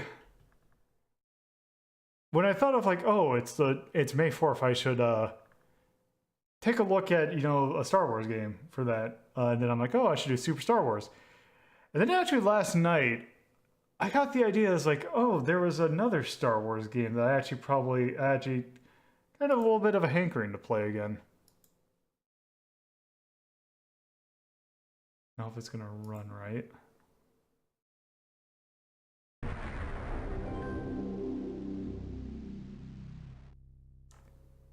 So this.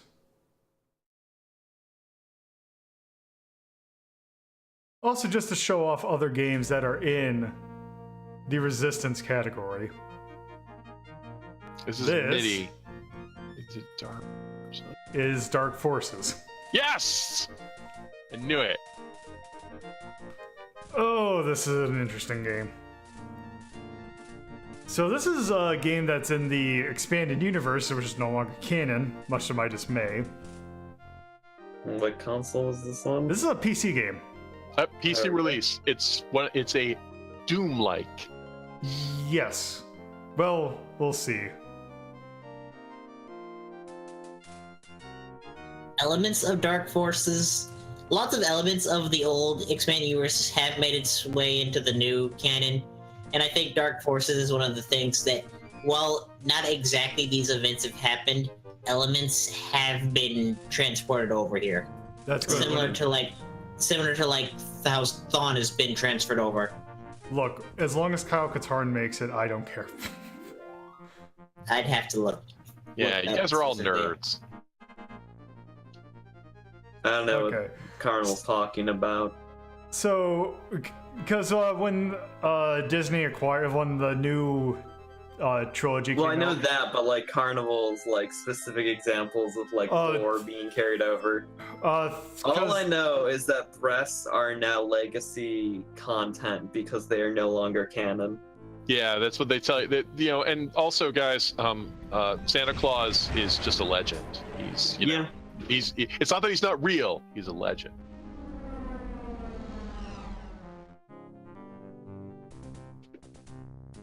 Okay. Okay, that's just the credits. No, but Tyrion, you have to remember, there was someone whose job was to manage all the expanded universe novels and shit, and make sure the timeline works. I don't envy that person at all. All right, so Timothy's on. yeah, yeah. So this is basically Why don't we just go ahead and start with the first mission? Basically, what this is. So the story of this is you are Kyle Katarn, who was an Imperial officer who decided to defect to the Reliance, and you are now just doing basically stuff for Mon Mothma. I believe this takes place after, it's either after A New Hope or it's after Empire. Forgot which one. So yeah, because we are trying to find plans for a new Death Star.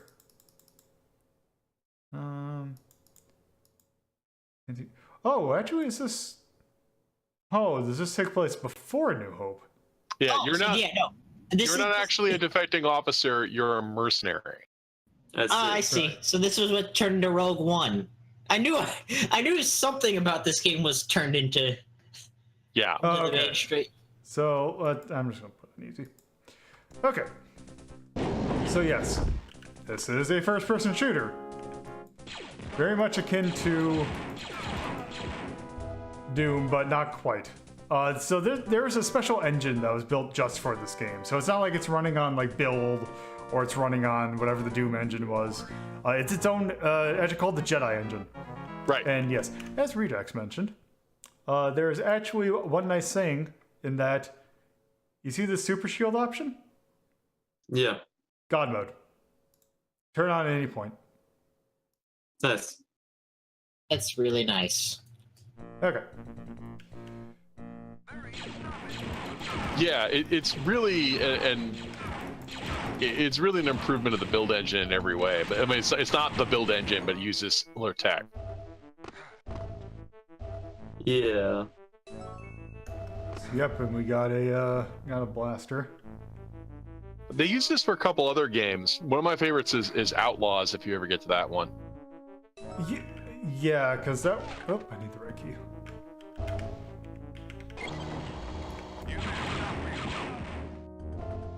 And are you just running this in DOSBox? Yes, I'm running the version. Yeah, because I know they're updating this engine as late as 2000.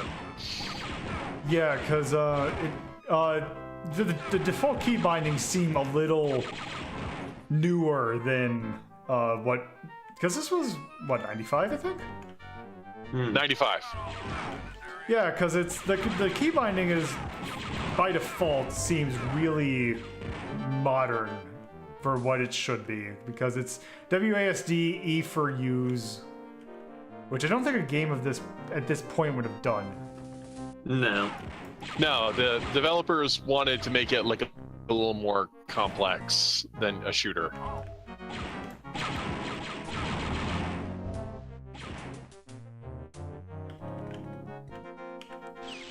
I think a lot of the build engine games were used, you know, the old controls, things like Blood and Shadow Warrior.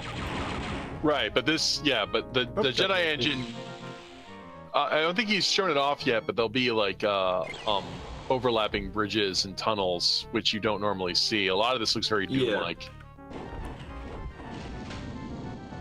Did But, the like, similar games of the period didn't have the modern control scheme, is what I was trying to. Yeah. Isn't 3D Realms making like a new Duke Yes. Nukem-esque game? They did make a new build engine. Yes, they're making a new game in the same engine. It's called Iron Maiden, which I've not played really anything of. Because I've always preferred this kind of style of first-person shooter than to COD's usual fare, or the COD style of getting to cover and trundle through. Yeah, you have a map key marked to map to tab, right? Yep. Yeah. Yeah. I mean, Carnival, there's plenty of, like, you know, non-COD style shooters out there for one so inclined.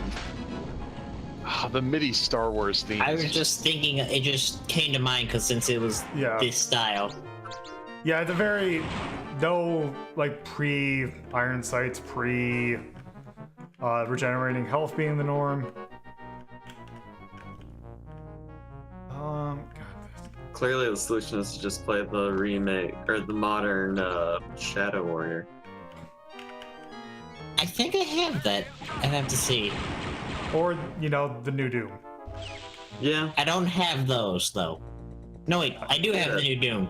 The new Doom is really good. Play it. It's at home because my brother got it on Xbox One. Yeah. Ooh, the voxel Death Star. And then, is it? Oh, it's right here.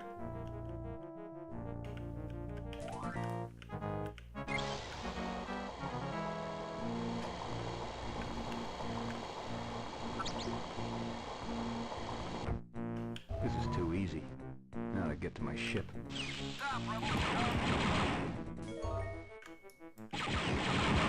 How dare you call him a rebel? He's just a mercenary. Oh, working for the Rebel Alliance. Yeah, but he's not actually a rebel. Do you think the Empire cares about such Alright. particularities? Okay, so now that I've gotten to this point, it does one nice thing, which is basically, hey, I got to the thing. Let's just end the mission. Mm-hmm. Kyle delivers the plans to the Rebel Alliance. Soon afterwards, the Death Star is destroyed. Kyle. But even as Kyle the Alliance Ren. celebrates this victory, Kyle a Katarn. sinister plot is set in motion that will become an even greater concern for the rebellion.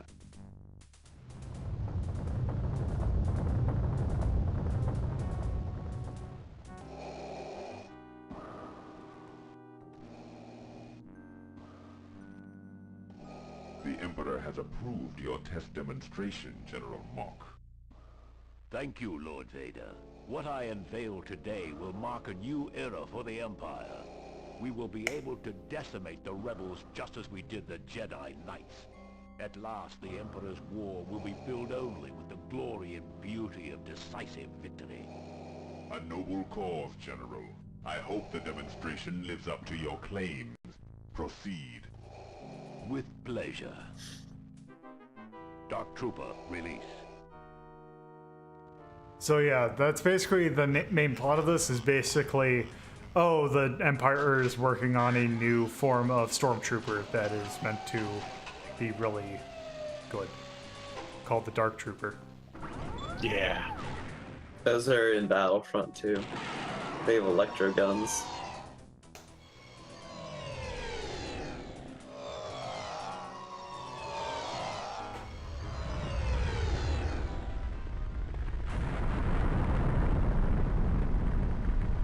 Apparently Dark Troopers explode.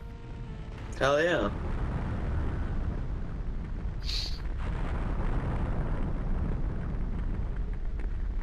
Man, I haven't played this in forever. Neither have I. Very impressive, General. The Emperor will I've never played it. continue with your I feel like I've seen this on good old games. Yes, it is one of the first Star Wars games to appear on good old Oh, games. this was a smash hit because it is definitely one of the better Doom-alikes. And it's Star Wars. Thank you, Commander, for responding at such short notice. The Empire has Star been Wars, sitting the on religion of our the time. destruction of the Death Star. Yeah. 5 days ago, the Empire attacked one of our secret bases in the city of Talay. It's a trap.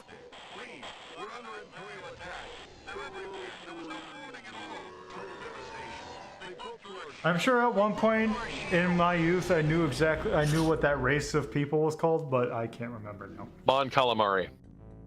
Yes, that is it. Attack base Yeah. was destroyed within minutes.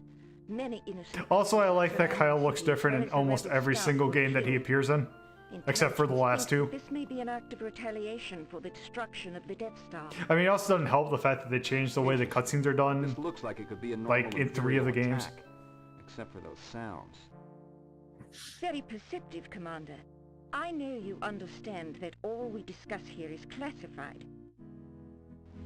This Imperial officer, Crix Medine, wishes to defect to the Alliance. He has supplied us with information on the development of a new Imperial weapon. Those sounds you heard, we believe, come from that weapon. A new type of stormtrooper, the Dark Trooper. A new stormtrooper that can take out a rebel base that quickly? I should have kept working for the This is Empire. just reminding me of Full The Throttle. Rebel Command is not Yeah. taking this lightly. Well, it's the same animation They have team. authorized me Yeah. to hire you to find out if there is a threat, and if there is, to shut it down. Oh, I was gonna say, it was either gonna be that or that one Call of Cthulhu or adventure game. Yeah. This could be interesting. All right, Wait, did you guys do Shadow of the Comet? But I think I'll No, need some I help. was just more thinking of I want that. Jan Ors as my mission officer. Certainly. Then I will let Jan brief you further on your mission. Shadow of the objectives. Comet is Thank you, its own Commander. special art And may the form, Force be with you. especially the dancing bear. We're totally not Jack Nicholson. Yes. Or Christian Slater? Everyone loves Jugs the librarian. Let's see. Okay, so there's Jan Ors. This is so 90s. Okay.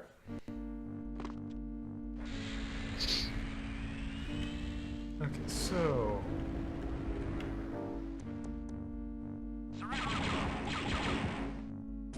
Oh, yeah. Surrender. Dark Forces 2 has FMVs, and they are pretty good. I've never seen 2. I think you've already sold me on Dark Forces 2. There's the promise. I do of actually, FMVs. although the thing is that Dark Forces 2 is also actually, from what I've heard, I have more experience with 3 in this one than 2. But from what I've heard of 2 is fantastic. Yeah, people love the Dark Forces games. Because it was, it's Dark Forces 2 Jedi Knight, which is the one in which... Oh wait, that's right, Dark Forces 2 is Jedi Knight. Yeah. Right, they did that weird thing where they Dark Forces 2 Jedi Knight and then there's Jedi Knight 2 Jedi Academy or whatever. It gets annoying. Yeah, these games are really good. Mm-hmm. Oh god. I mean, I did just buy a Star Wars game from Good Old Games. Maybe I'll need to pick up some other ones. I would imagine that at most, I would imagine that this is $5. It is. Yeah. I would imagine. Yeah, this. Let me At some check. point, you could probably get. It is very likely at some point you will get this. You'd be able to get this game for like $1. Yeah, no, if you love Doom style shooters, this is one of the best. I mean, they're running a sale because of May the 4th, and Yep. Star Wars Episode 1 Racer, coming out on it. Finally. I mean, from what I hear, it's a really good racing game. Yeah. I was not really into racing games when that game came out, but yeah. Okay, here we go. That's the only problem with these kind of games is that I just get lost. Like this. Mm-hmm. That's not unique to you. Star Wars Dark Forces is $2.03 right now. Wow. And 3 cents. Definitely worth it. Yeah, so and, is and Jedi Knight, so you can And you can get both for a total of $4.06. How much is Jedi Command? Or was it Jedi Academy and Jedi Outcast? That's the one. Hey, Outcast is $3.39. No. Yeah, when they get to 3D, they're not as good. I still think Jedi Outcast is really good. Though, granted, I have not. Oh, this is unfortunate. What kind of game? There's no flashlight in this game? Jedi Outcast. I think it's a lightsabering. I think it is a thing I had to pick up. Oh, that's right. Oh, that's right. You have blaster flashlight. Yeah, this is unusual in that it has an actual lighting and fog engine, which is unusual for this era. God damn it! I just want to open the door. Can I not?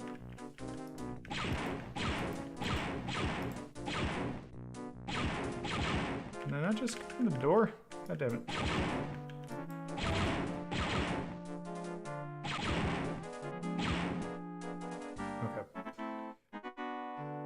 Okay, you know what?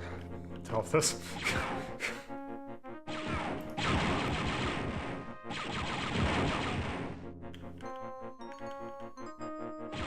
Well, I think I'm gonna get Dark Forces 1 and 2 while they're on sale. There we go.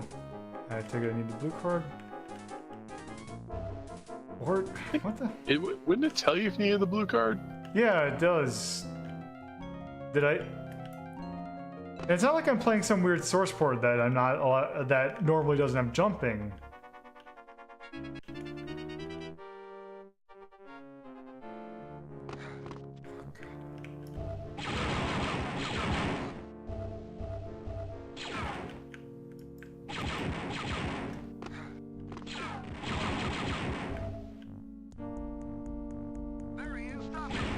Oh. What is it?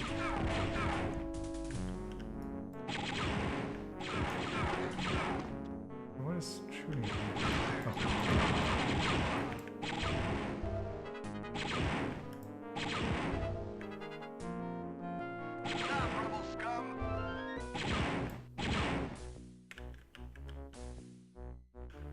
God, yeah, this. Oh, there. Oh, he's not there yet. Yeah, I kind of wish that there was a flashlight by default. Oh, there's a crouch. Yeah, those areas you can only get into by crouching.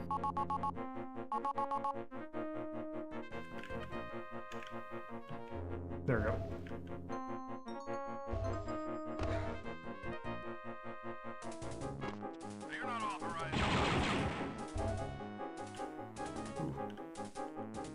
Wow, the PC people love this game and everyone else hates it.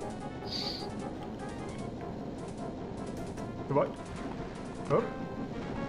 The what people? The PC people, like people who played this on the PC and on the PC magazines love it, but if it's a regular gaming magazine or if it was on the PlayStation, they hate it. Oh, I heard the PlayStation port was terrible from what I've heard. Like it doesn't, like it's, like runs like crap. Yeah, that's what I heard. But also it's like PC gamers love this, but if you weren't like a hardcore PC gamer, like GameSpot gave this a mediocre review. I would imagine that also this probably would control not great on a PlayStation, especially if it. Yeah. Because wasn't it early PlayStation 2? 95 would have been before dual analogs for standard, yeah. It'd be even worse than playing an FPS on an N64. I mean, you got that 2-controller layout that works good. Kind of. Maybe. Oh. Oh. Crouch. There you go. Might have people pick it up. I had full health. Of course. So you can see they've got like sliding platforms and stuff, which is unique to, well, I mean, I think Build kind of has it, but just neat stuff in this. This blew our minds.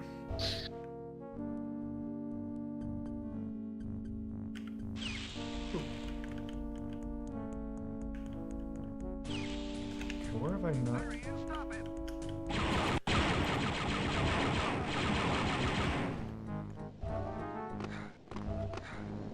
The hell is that? A body. Yeah, charred remains. Yeah. Just like Uncle Owen and Aunt Beru. Do you get any more weapons other than like the Yeah, you blaster and get like I think like 6 weapons. You get grenades. You get thermal detonators. Ooh. They are like ridiculously deadly. Like kill yourself kind of deadly. Those are the only good grenades.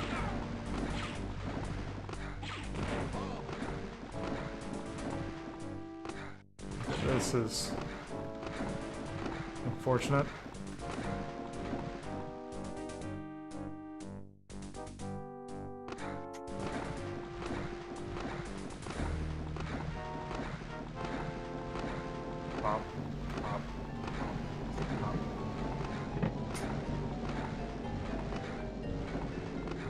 Bunny hopping to avoid bullets. I think you need to go to the hole in the wall behind the water Yeah. purifier.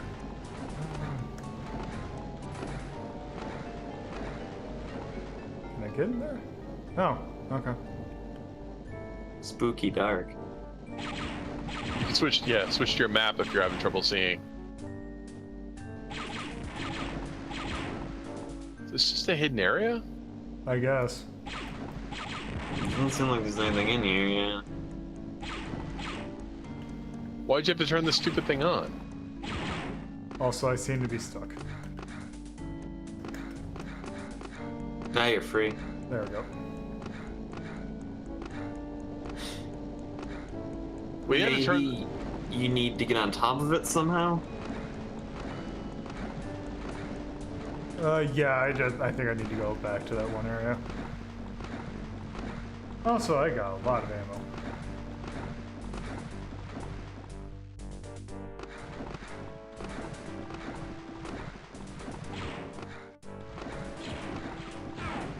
It's not shooting at you.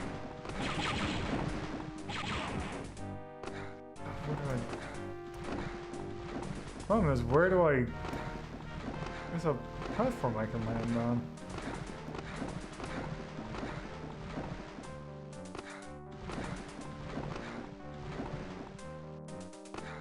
Oh, right here.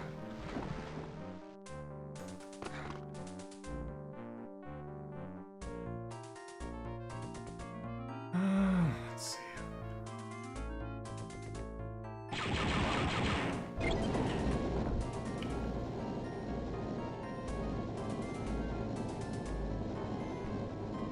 Hey, what did that do?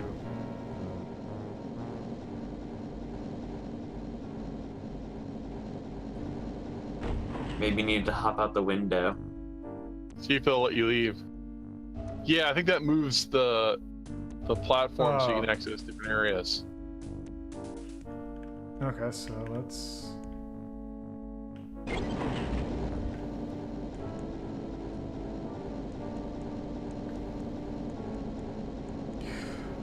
Well, I'd imagine that those games, like Shadows of the Empire, would definitely, like, I mean, as a licensed Star Wars game, would just cycle a whole bunch of random, or not random, but a whole bunch of the different sound effects. Mm-hmm. Yeah. Especially Shadows of the Empire. Shadows of the Empire is a terrible book. It's also a terrible game. Yeah, you can buy it on GOG though. I'm not gonna lie, I was actually thinking about doing that for this episode. This was a better choice. Yes. I mean, I actually rented Shadows of the Empire as a kid and got all the way to Ord Mantell, where I kept getting killed by Is it IG-88? IG-88. Yeah. Thus forever cementing me, or him in my mind, as a really awful character who I hate.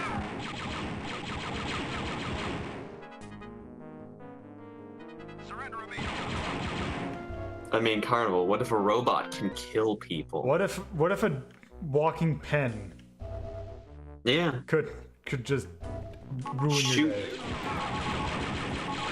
Oh, that looks like a Dark Trooper weapon. BFG. Oh. Hell yeah, melee. Good. Oh. Okay, good. Okay, so there's my blaster. What? You don't have ammo, it seems. I think you just found the it's- dark weapon. Yeah, I did. Oh, that's right, because this is... Let's see, is that? Nope.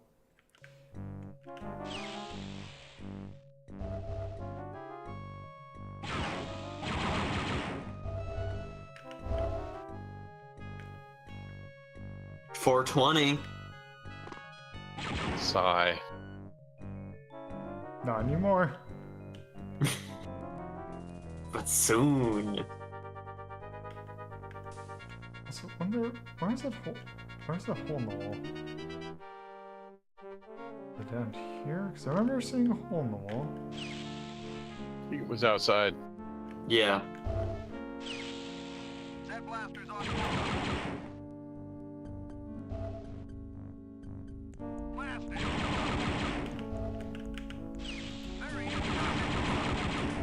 I mean, but like using sound effects from the movies and everything, that was like, I want to say that it looks like consistently a selling point for these games. Like they'd be like, ah, it uses actual sound effects from the movies. Oh. I haven't even I got know that hits, like, so it's not even an issue. yeah. I mean, for episode 1 Racer, I know that was a big selling point. They're like, oh, you know, we have actual, you know, sound effects from episode 1, including Jake Lloyd and the guy who plays Sebulba to reprise their roles. Because they were up to a lot. Mm-hmm. It also has Guybrush Threepwood as Ben Quadraneros. Huh. At least I think it's one of the games where Guybrush Threepwood voices Ben Quadraneros. It's basically the two characters he consistently plays. Guybrush Threepwood and Ben Quadraneros. Makes sense. Notable character Ben Quadraneros, only famous for not getting off the starting line and having his engines blow up. Oh, okay. That guy, yeah. And the only reason I know that his name is Ben Quadraneros is because during one of Torfo's Monkey Island streams, we're like, who is this voice actor? I mean, the only reason I know the name of Max Rebo is because it's like, who is this blue elephant that's playing the keyboard and why is he so great? Yeah, he's very floppy and energetic, and I think he's canonically dead, so... Oh yeah, he's super dead. RIP Max Rebo. Well, he was on Jabba's Yeah. Sandcrawler. That blew the hell Oh up. shit, I know why I know that name too. It's because when I used to watch Robot Chicken when I thought it was funny, they had like Max Rebo's greatest hits. Wait a minute. The band wasn't on the Sandcrawler when it blew up. They were in the hideout. No, I thought they were on the same. I thought. Carnival, go to Wikipedia and find out the deep lore about Max Rebo. Well, I'm pretty sure that Max Rebo isn't in the. Are we talking about? I'm getting confused about bands. Max Hold on. Rebo. Hell yeah, Max Rebo band. Max Rebo has the heart, or at least the fluid sac, of the band that bore his name and could be found on stage behind the pedals of his red ball organ, from where he kept an ear on his bandmates playing and an eye on the sleazy clients who hired his ensemble for their entertainment. Affiliations: the Max Rebo Band. Gender: male. Dimensions: height 1.5 meters. The weird lip thing that sings is called Psy Snoodles, by the way. Okay. Yeah. So see, he's not dead. Huh. I thought he was on. He could come back in a future movie. Homeworld: Ordo. Species: Ortolan. Eye color: black. Skin color: blue. Okay, where the hell am I supposed to go? The orange door? List of places where he has appeared. Star Wars The Clone Wars, Lethal Trackdown, Star Wars The Clone Wars, Lightsaber Lost, Star Wars The Clone Wars, Orders, Star Wars Rebels, Spark of Rebellion, Star Wars Rebels, or just a whole bunch of Star Wars Rebels episodes. I almost thought you were gonna say Lethal Weapon. Bounty Hunt, The Adventures of Luke Skywalker, Jedi Knight, Added Muscle from a Certain Point of View, Mentioned Only, You Owe Me a Ride from a Certain Point of View, Darth Vader 1, Vader, Star Wars 34, The 13 Traits, Thank you. Star Wars Episode 6, Return of the Jedi, Beware of the Power of the Dark Side, Star Wars Return of the Jedi Junior Novelization, non-canon appearances. Okay, first off, look at this dude. That guy's got sweet sunglasses.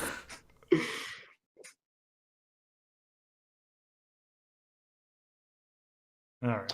Why would they have the symbol MR? No idea. Why are they using Alcabeth? So there's no information that Max Rebo is dead, so... Yep, confirmed. Oh, this looks... I can't believe I have brain cells devoted to this. So I wonder did... I'm... you know, if they ever make like another Star Wars RPG, they need to let you play as an Ortolan so you can be They your let you own play Max as an Rebo. Ortolan. They do have a Star Wars RPG, the Fantasy Flight one. They Yeah, have like you play several as Star Ortolan? Wars RPG. I would I'm have to sure. I'm sure Ortolan if you ask the expansion nerds, they'll win. say yes. You can It'll play be as a like- Leap Pine for crying out loud.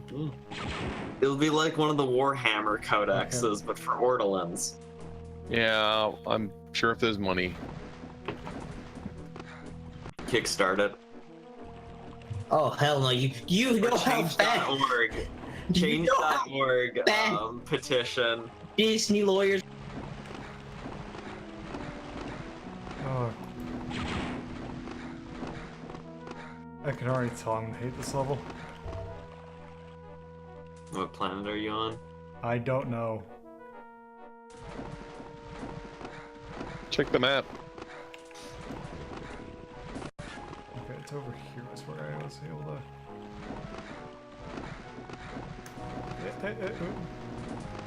Do you have to raise the level, or did you already raise it? Oh, maybe that's what it was. Oh, do I have to? Okay, yeah, because there was a switch.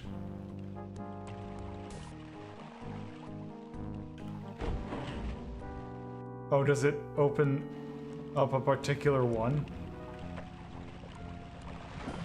Oh. No, I think you have to raise the level. Or does it not let you do that anymore? There was...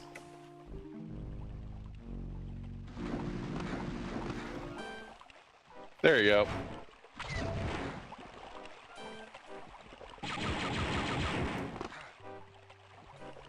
Who's shooting me?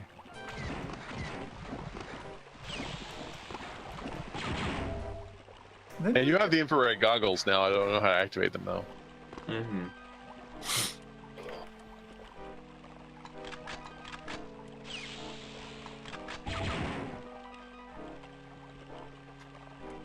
Hi?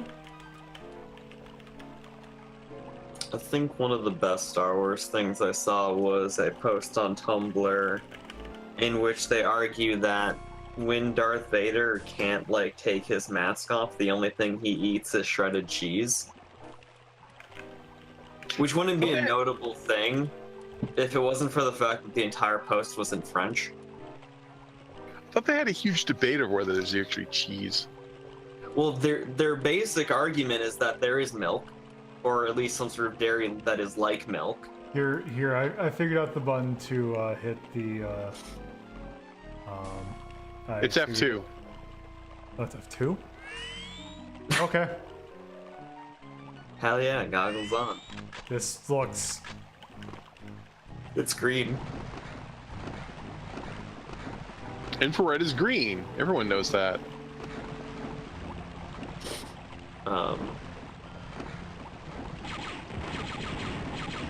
because to make milk, or to make cheese, you need two things. You need milk and you need moisture. And basically, they're like, well, there's things with breasts, so milk exists. Well, there were things with breasts. If you follow the infamous Wikipedia, or Wikipedia, where it says breasts were a thing. I also have an idea. Yeah. No clip? How do I do it?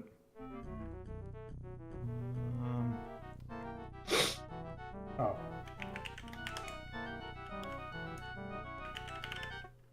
You put in the no clip cheat? No, I did the level skip. There you go. Ah, okay. Now, also... Yeah, I think that's the one with the trash compactor monster, too. I also... Oh, did it... Okay, also,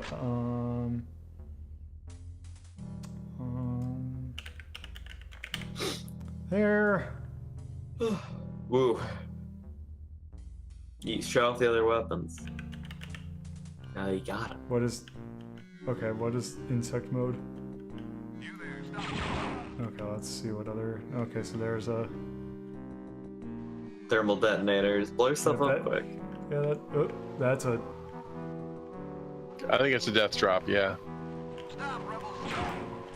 I don't know if this version of the game has wind or not. I can't remember. Let's see, what is that? Okay, so that does...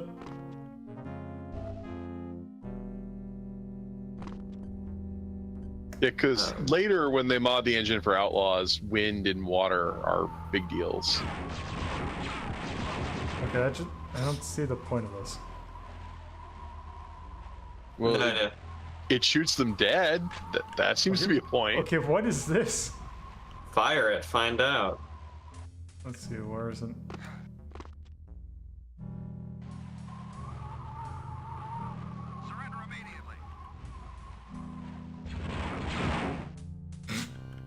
Ah, it's the sharp. BFG. I guess it's your chain gun. Except it's really slow. It explodes, maybe. It's clumsy and random.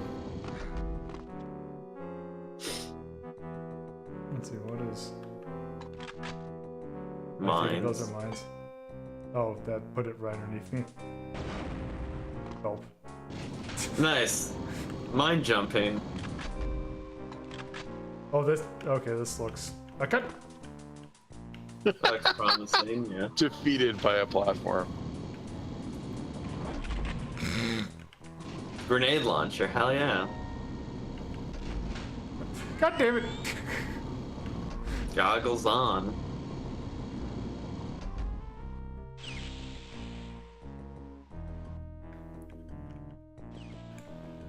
But no, the other thing you need to make cheese is moisture, and that is confirmed because there are people whose entire job is to farm moisture. I like good sound effect. Good fucking sound effect.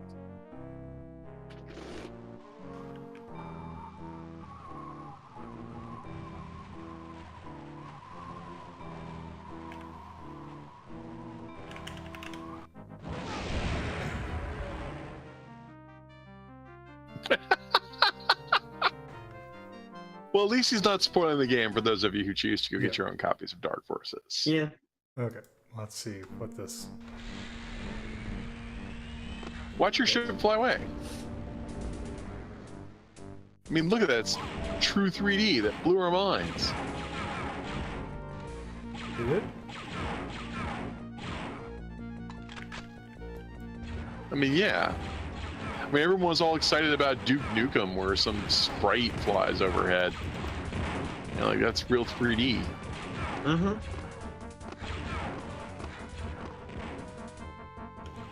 Okay, let's take a look at this. Not that.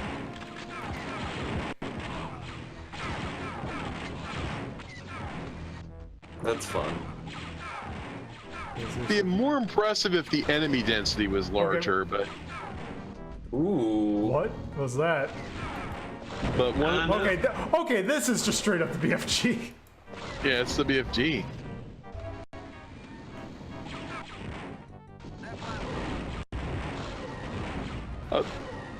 If the game is lacking in one category, it's enemy variety. I was just say if Star Wars was lacking anything in the enemy variety. Well, maybe not really. Well, they could have had like Yeah. death robots or aliens or We don't need another IG-88. or freaking like turrets, like something. I mean, even Super Star Wars had like weirdo death robots in it. Oh, Oh, there's your chain gun. What the hell is that? I too like having a huge chunk of my. It's the Bluetooth up. headset of death. It's beeping. You have a phone call. Yeah. okay. You know what? Actually, I think we've seen enough Dark Forces. Yeah. A very impressive game for its day, especially if you like the Doom-alike shooter games. Yeah. So I would say that is definitely above Super Star Wars. Yeah. Oh, Yeah. hell yeah. But would I say it's above Castlevania? You Maybe. wouldn't know. Yeah, I would probably put Actually, you know what? I might actually put it above Castlevania. Because I think this has a lot more content and also... Yeah, so I think I would actually put that right there. And then that is Star Wars.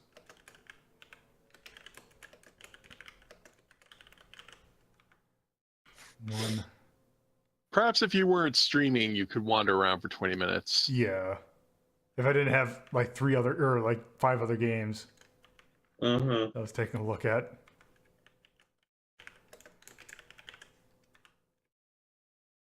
PC. Now that is an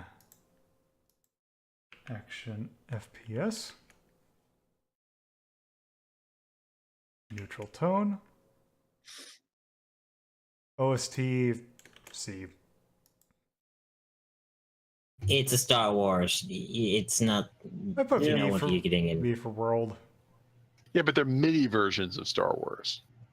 Yeah, no, that's what I was saying. I was saying C perfectly fits. I was saying it's purposeful. It's a Star Wars. You get exactly what you. Nothing Yeah. like stand out. I'd say this one definitely aged a little bit. Actually, in design, I'd probably say it aged quite a bit. And then touch, it seems to be pretty. Actually, you know what? Touch, hey, because of the God mode, and also it seems good. So. Yeah, pixels as big as ham. All right, so I think that'll do it. Yeah, we put a few games in here. A good spread. So yeah, I just got to do some cleanup, and we'll should be able to put stuff in here without it acting all weird. Yep, the line of truth as we compare games unrelated to each other. Yeah. All right, so I think that's going to do it for tonight. If you would like to keep up to date with Retro Rank Rhapsody, you can follow me on Twitter at Lolo to Puzlo, or join my Discord server by going to the URL discord.ldp.life. Thank you for watching, and I hope you stop by again.